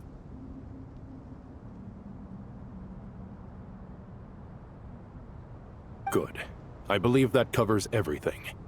Tainari will provide ad hoc support as needed, if that's okay. Poor Tainari. Must be tough being Nephis' student. Getting bossed around all day, every day. Hey, don't try and drive a wedge between us, you old rascal. All it says to me is that Master Nephis has faith in everyone's abilities. While I'm nominally here as backup, I doubt there will be many situations where my help is needed. Exactly. Finally, Traveler, you and I will head to the border between Sumeru and Natlan.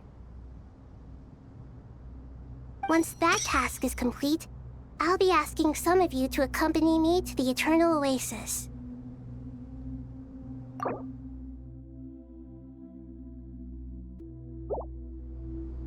The Eternal Oasis?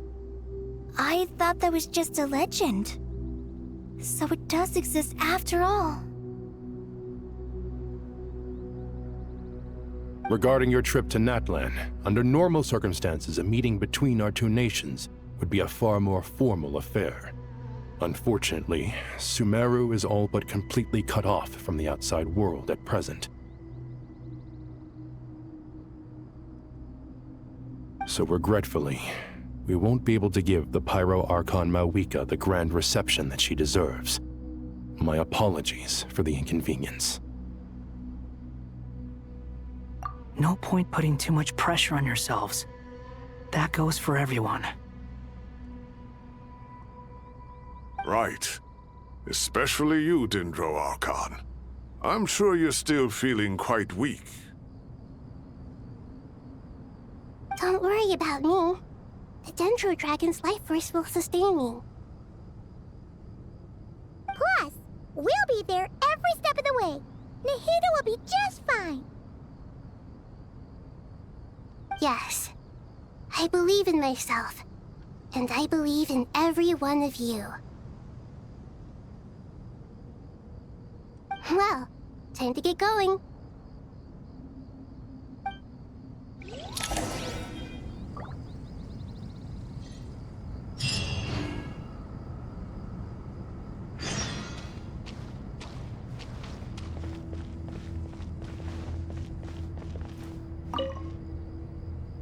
To what extent we can implement the final plan depends on how successfully the Akasha can be modified and configured. And to make sure the configuration works, Aru will also need some further optimization. Yeah, no surprises there. Once we roll this out, any Sumeru citizens who already have Akasha terminals can simply continue to use their existing devices. This still leaves us with a significant equipment shortage, though. Many groups of people were never issued Akasha terminals, including mercenaries, the desert folk, and many others. We'll need a supply of rare materials for the renovation of Aru and the production of new terminals. Right now, the best place to source these locally is from the primal constructs within King Deshret's mausoleum. Time is not on our side here. It's gonna be a race against the clock. The Aru merge and renovation project will have to be carried out by you two. Everything's riding on this, so failure is not an option. Best of luck to you both. As discussed, General Mahamatra Sino and Mr. Hat Guy will source the required materials. Mr. Sethos is quite familiar with the layout of King Deshret's mausoleum. With him accompanying them, things should go quite smoothly. I have every confidence. In the meantime, we may as well take a breather. Makes sense. There's not much we can do until the materials arrive. Get information and stay close. What is this, boot camp? Knock it off. It's just Sino being Sino. You know what he's like. Everyone clear on our mission objective. Look at the excess primal constructs, dismantle them, and extract the required materials. And King Deshret's 7 pillars agreed to this? If they're just sitting there doing nothing, we might as well put them to use. Thoth's words, not mine.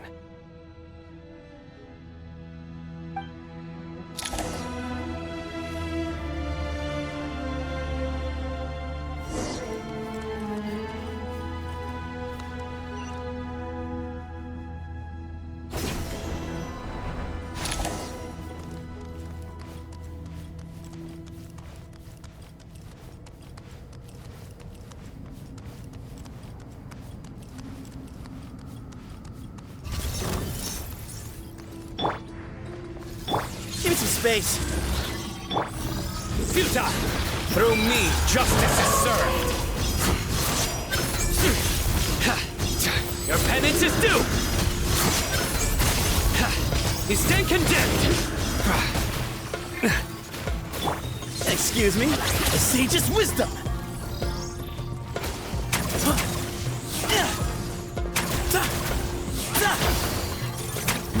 Where you heading?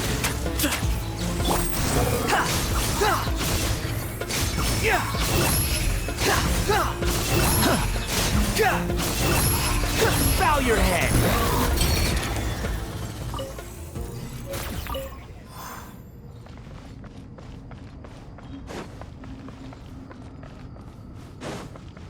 Quit following me.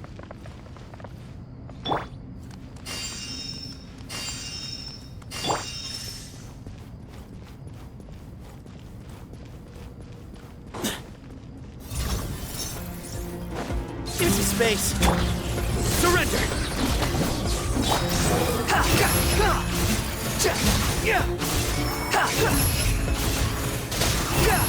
Search for it! Judgment is upon you! Your penance is due! Guilty! Your penance is due! Where you heading? To Al Osman!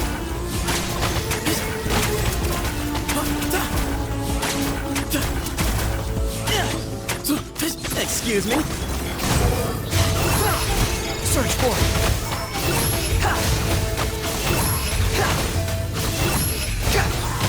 Search for it.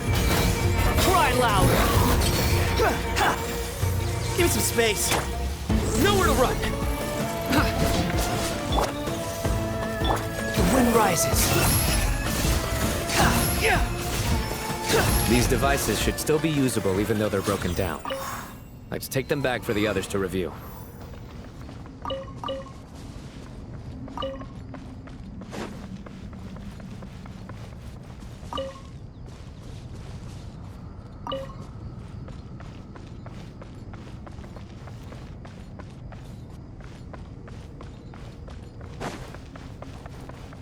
Squall Fury.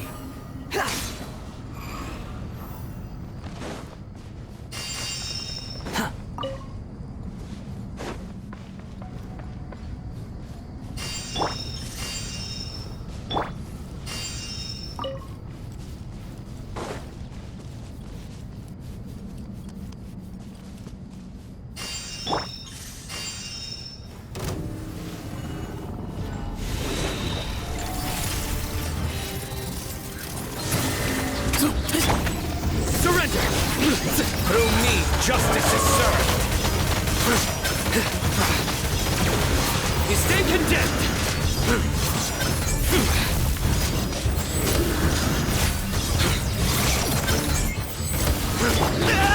Way ahead of you! A sage's wisdom!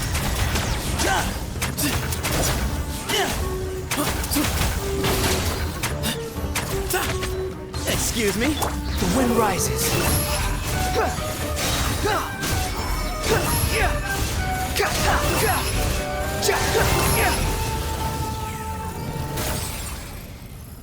How many do we need again?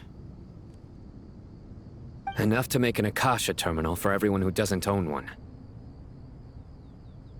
I remember you telling me how revolutionary these Akasha terminals were. You've used one before, right? The academia declared the Akasha to be the most powerful and comprehensive wisdom dissemination system in history. That should give you an idea of how powerful it is. Certainly sounds impressive. Neither Hat Guy nor I have ever had an Akasha terminal. Well, if it all goes to plan, that's about to change.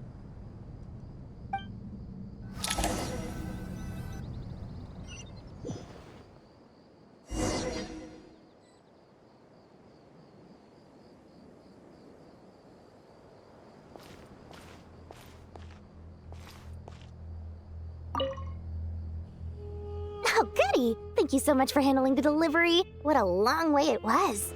You've really outdone yourselves. I'm well aware what a bumpy, dangerous journey it must have been. Now, I would have loved to oversee the process myself, but of course, those of us who know the plan can't leave the mausoleum. Oh, trust me, I'm patting myself on the back for my assembly work here. Simply flawless work.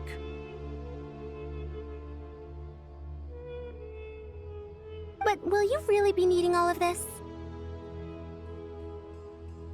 According to our plan, yes, this is the quantity required. I have no complaints about the quality either. Only the price. So expensive. I heard you covered a lot of the funding out of your own pocket. Oh, that's an exaggeration. The academia provided most of the funds. I just offered a small token of my goodwill. Of course, the real tragedy is how little profit I'm making on this. You know, it's a serious crisis when you can't even make money out of it. It's really quite a beautiful design. And I'm intrigued by how such a diminutive device is able to output the power of the light realm. Did you attend the lecture on light realm energy, Madame Farzan? I don't believe I saw you there. Of course I attended. I was just a little late, so I had to listen to the whole thing from outside the back door. Anyway, I have a perfectly good understanding of light realm, elemental, and abyssal energy, as well as the relationship between the three. Good to know. Master told me in private that the conversion process between light realm energy and elemental energy involves highly classified knowledge that shouldn't be disseminated too widely. But even so, the scholars still shared said information. Well, you can't enforce a rule that everyone breaks. Is that the idea? At first, the Dendro Archon was reluctant to explain it in great depth for safety reasons. Later, she came to terms with it, and simply informed my master that we would all have to face the question of survival together. To protect someone from such dangers means keeping them in the dark, but for someone to know and embody the wisdom within, they must understand its very essence. It's an information hazard. We're exposed to danger just by knowing the facts. And just like bait, it lures us in by offering us the solution to our problems. But if you're not careful, you'll end up pursuing it down a dark path. A tricky problem. But today, this big problem has been broken down into many smaller, more trivial ones. What do you mean? Ah, I get it. For instance, you and I share secret knowledge, while she and I take on the risks of life, death, and fate. Something like that? Hey, what? That is not what I call a trivial problem. Well, as they often say in Vahumana, an event that is monumental to the individual is negligible in the grand scheme of history. Generally, the fate of the individual is an insignificant affair. Being from Amorta, where the subject of our research tends to be a lot more personal, I have to disagree. It's hard to dismiss the individual as insignificant. In other words, the big problem of survival has been broken down into many small, interconnected factors, and each one of us represents one of those factors? When the same secret is shared with a group of people, the same fate binds them together. Most people would find this unimaginable, but to us scholars, this is the path that has always beckoned to us. Sharing knowledge is a good way to fight against fate. I will always believe in that. All right. I think that's everything. Thanks a lot. But don't go anywhere just yet. I'll still be needing you to calibrate the equipment.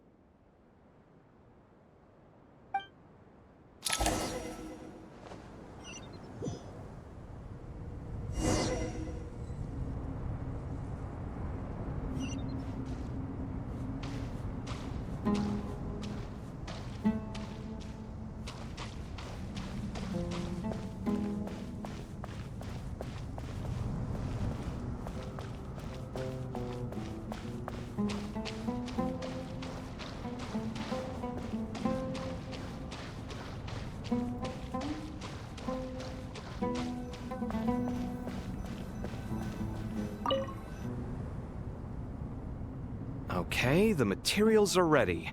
We can proceed with the next phase.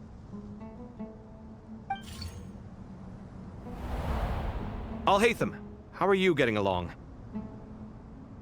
Most of the information in Aru is written in ancient desert scripts. Some of this is written in a tribal language, while other parts seem to be a variant of an oasis script, based on the glyph forms. Oh. Not lost to history, I hope. Some are. All we can do is infer the meaning based on the rules of related languages. Although, this section actually fills in some of the missing historical record. I'm transcribing it so we can bring it back to the academia. After Aru started up, 2 more lines of text appeared here. Can you read them? Humans may not read what is written by the gods, except by not reading. Victory should not be easy to attain, for it symbolizes divine wisdom. Knowledge must not waver, for it has external borders. Is this a clue to solving a puzzle? Or is it being symbolic?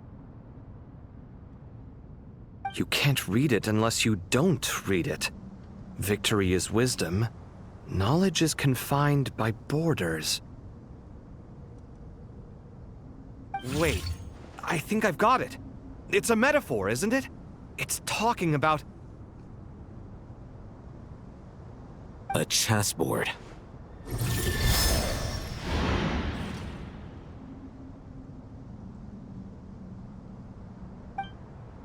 You were right. The youth of today are skilled at solving riddles. Have the secrets buried in the desert not been unearthed over the years all the same? Since Aru is a place reachable through wisdom, this day was bound to come sooner or later. I've always been against overly cryptic sentences. Don't you get tired of reading and writing all that? Ah, it's you three. Just in time. We've been delving deep into Aru, and now this board has appeared. I've heard this was how you'd while away your free hours. You must be quite the experts by now in that case. It is true. King Deshret's chess games are some of the most well-loved of all his wonderful creations. If you have ever been to Safhe Shatranj, you may well be familiar with the chess pieces you see here. Is this chessboard supposed to be another visualization of the interior of Aru, then? Naturally. Visitors, everything is ready. Only by completing the challenge on the board in accordance with the rules will you be permitted to overwrite Aru. 1 second. It's not dangerous, is it? Dangerous? Why, yes, of course. I should be the one to go, then. Wait for me here. Sounds like the self-confidence of our present company has rubbed off on you. Don't be ridiculous. I'm your upperclassman, and that means I have to look out for you. I appreciate the sentiment, but a game of chess typically requires 2 players. Besides, I'm sure they won't let things get out of hand. Keeping things relatively safe is in your best interest too, isn't it? Fair enough. I mean, you guys are controlling the difficulty, so please don't go too hard on us, all right? Ah, but Bennu said he wanted to put some respect into these whippersnappers. All right, all right. Thank you. Obviously, we'll still try to be careful. This doesn't seem like ordinary chess. Is the goal to defeat the opponent?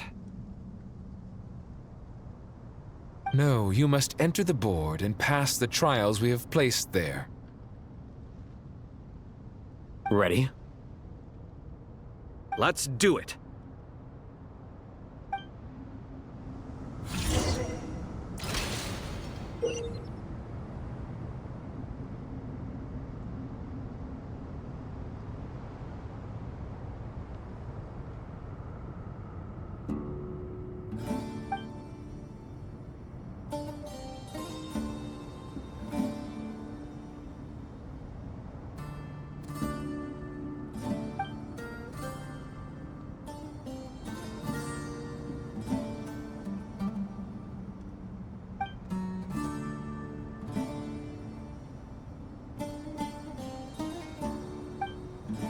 The first trial is posed by me.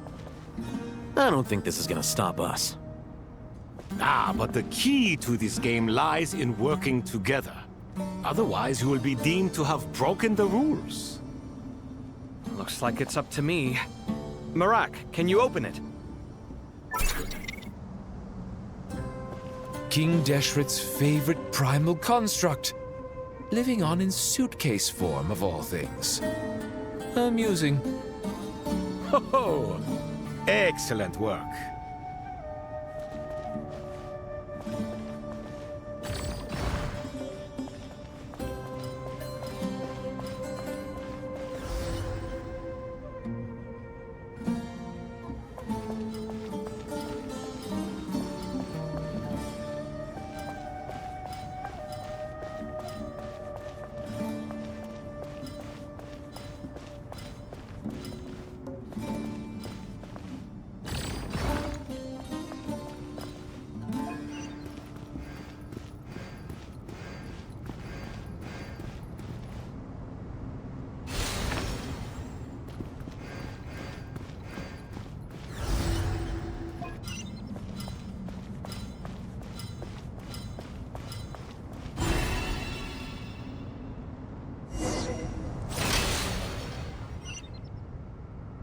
Now is the time for my trial. Now, don't be nervous. I'll make it nice and easy for you. Really? Thanks in advance. We appreciate it.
Ibis King, don't you think this all rather inappropriate? You may as well be handing them victory on a silver platter. Do not expect me to follow your lead. Ha! Suit yourself.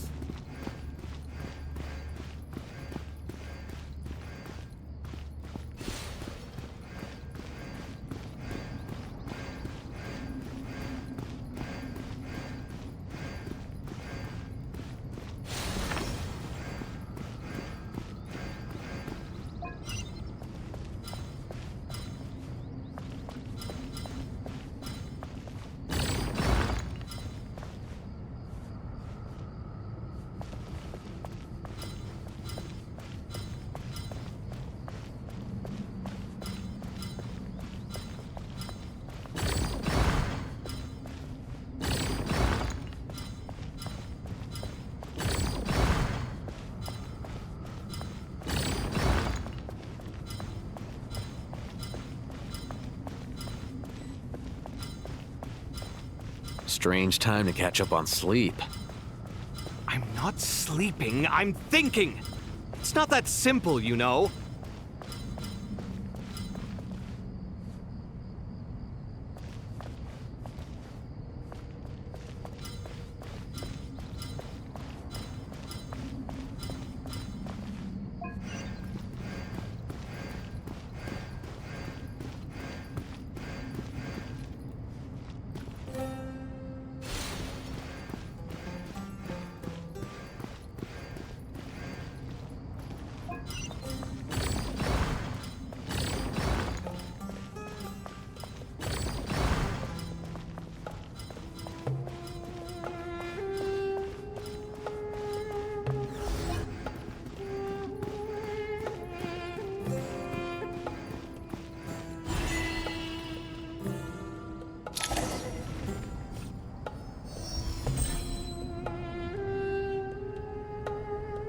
Done. Finally, it's over. But seriously, that was incredible! Standing on the chessboard felt completely different from standing on solid ground. And also... Oh, sorry. I'll save my thoughts for later. Thanks to the three of you for helping us out with this. Is it just me, or were you giving us quite a lot of guidance along the way? We made but a humble contribution. You lived up to our expectations. Bravo! Our aid was not given for naught. In addition to the existing functions, I'd like to ask you for another favor. Since Aru's interference shield can cover the entirety of the mausoleum, it should be possible to extend its range even further. Perhaps you can find a way. So, building upon the existing functions to... Ah! I'm with you! Imagine for a moment. What would the ideal outcome look like if this function were compatible with the devices? I agree. This is the best solution possible. Please, everyone, we beg you to help us. Me, oh my! Well, since you ask so very nicely, I suppose... Goti? Croco? What do you say? Naturally.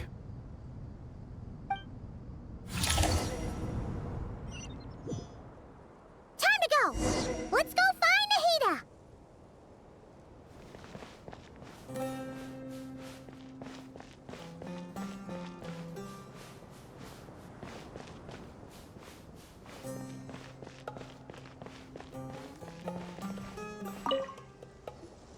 There you are.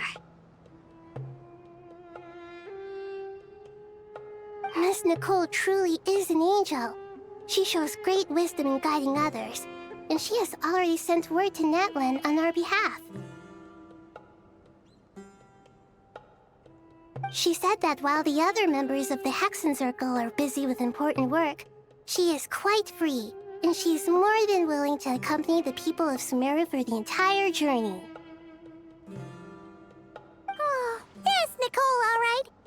Always super patient and loves to help everyone out. She's the best. She is. So kind and enthusiastic.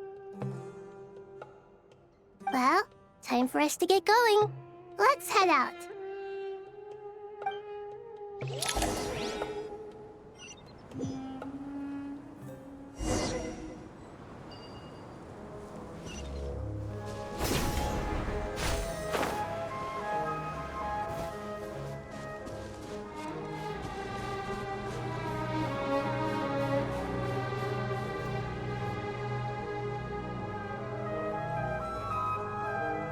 This should be one of the closest places to Natlan in all of Sumeru.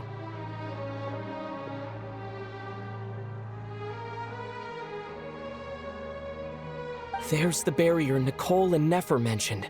It completely cuts this nation off from the others. But why? Why separate you from the rest of the world now, specifically? And if I'm not mistaken, Irminsul was polluted once before, wasn't it?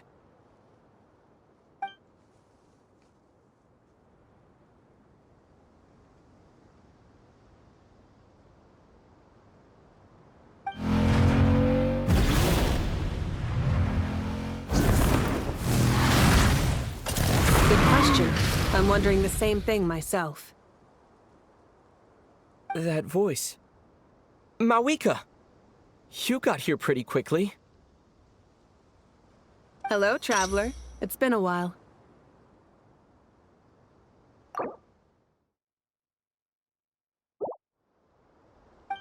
Hello there.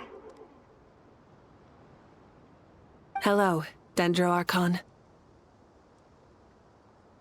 Mawika, I apologize for asking you to meet at the border on such short notice.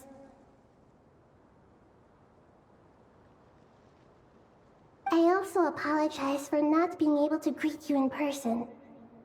The form in which you see me now is one carried by the Traveler. The real me is inside the mausoleum of King Deshret, and I am reaching out to you with my mind from here. Irminsul has been infiltrated by the Doctor. We must be on our guard, as he can spy on information in the world from within the tree.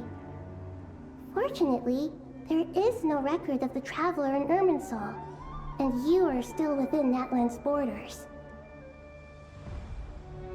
My records will be preserved in the Night Kingdom, rather than the ley lines. As long as the Night Kingdom remains disconnected from the ley line cycle, the Doctor has no way of knowing my movements. Exactly.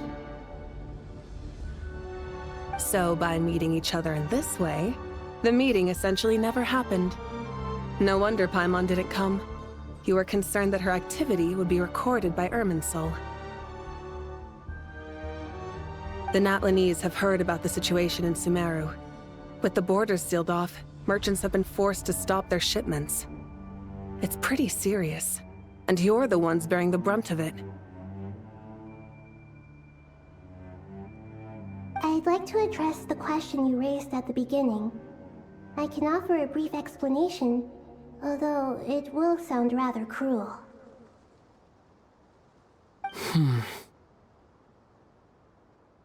I don't reach this conclusion gladly, but Irminsul predates the heavenly principles. It existed long ago, when the dragons of Natlan were at the height of their power. So even when the people of Sumeru became ill because of pollution, it was not a critical issue from the perspective of Irminsul itself. As long as it continues to function normally, the barrier will not be activated.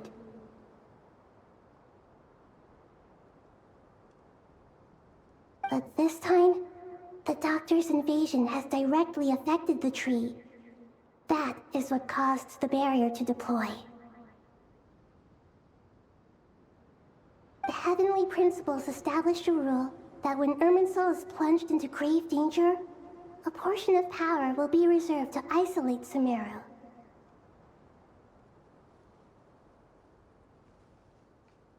That way, even if Sumeru is destroyed, the outside world at least has some time to catch its breath. We'd certainly need it. The heavenly principles created almost everything that exists in Teyvat today. To them, preserving the existence of the world and its inhabitants takes priority over protecting Sumeru. Meaning, protecting Sumeru now falls to you. Yes. My own power may be limited, especially compared to yours. But that doesn't mean that we're just gonna sit around and wait for the end. If necessary, I will utilize any and every means at my disposal. Nicole of the Hexen Circle didn't say exactly what this meeting was about. But after hearing everything you've said so far, I think I can guess where this is going. That's right. Nahida and I discussed it at length. We both know how presumptuous this is, but... You need the Pyronosis, don't you? Yes, you guessed correctly. Originally, I only intended to borrow it, but the situation is far graver than I foresaw.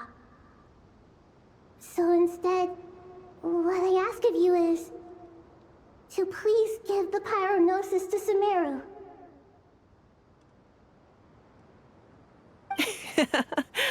Why do you sound so nervous? There's no need to be shy.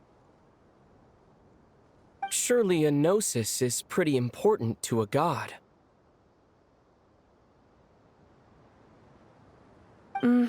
I guess, but it's not as if losing it would suddenly render us powerless.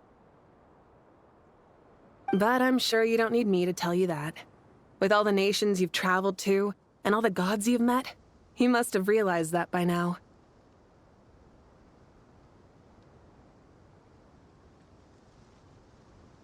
As far as I'm concerned, a gnosis is basically an elemental energy enhancer. But I don't usually use it. You know me. I like to think I'm pretty strong without it. Yeah, not about to dispute that.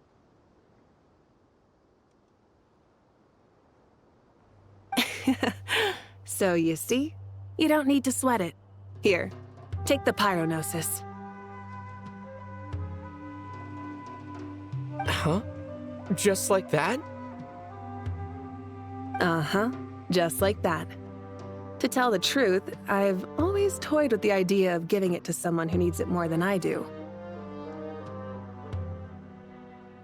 I know you accompanied Nahida here to try and increase the chance of success. It's a good thing you did, because your involvement is one of the main reasons you've managed to persuade me. Are you sure about this? Handing over your gnosis just because of me?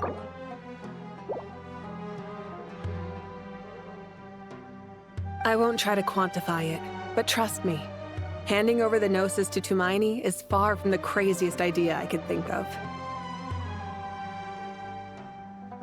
Besides, even if you hadn't come here personally, I think I still would have agreed to Nahida's request. Irminsul doesn't just affect Sumeru. It impacts all of Teyvat. I know all too well how difficult it can be to protect the things you care about.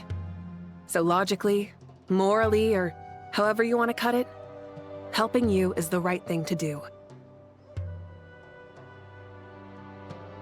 You don't need to tell me the specifics of your plan. Where the gnosis is involved, the tighter the secrecy, the higher your chances of success.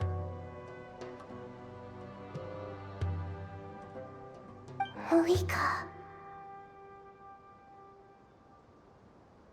My heartfelt thanks go to you and the people of Naplan.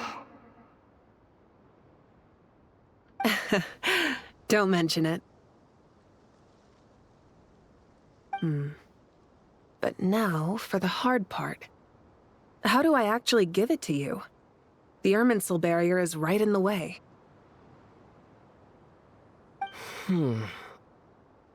I have an idea.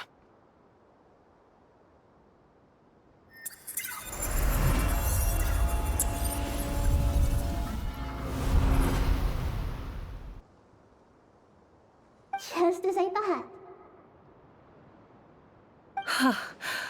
Incredible. What did you do? Just made a lucky guess. This seems to happen quite a lot. Things that apply to everyone else don't seem to apply to me. I figured the same might be true here. Irminsul usually produces effects based on the records it holds. Since the Traveler is a descender, Irminsul contains no records of him, and thus has no way to impede him.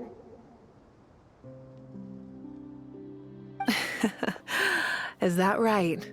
You really are full of surprises. Catch. Whoa! Thank you, Mawika. Thank you for trusting us with something so important. All right. No need to get so formal. It's not like we're strangers. Besides, there's still one problem. You might be able to pass through the barrier, but I don't know about the Gnosis. Any other surprises for us, Traveler? Let me try something. I have the Pyronosis in my hand. It feels strangely ordinary. Not particularly heavy, and yet this tiny thing symbolizes the mighty authority of a god.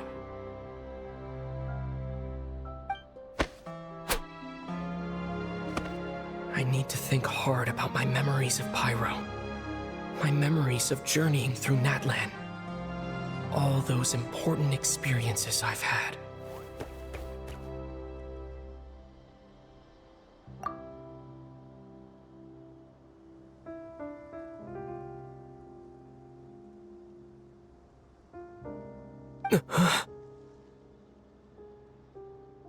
The Gnosis disappeared.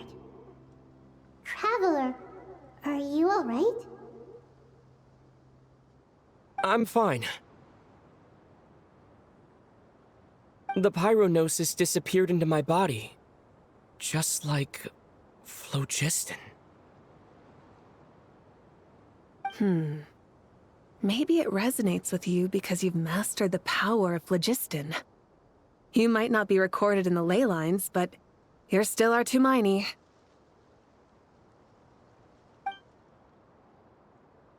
Whew.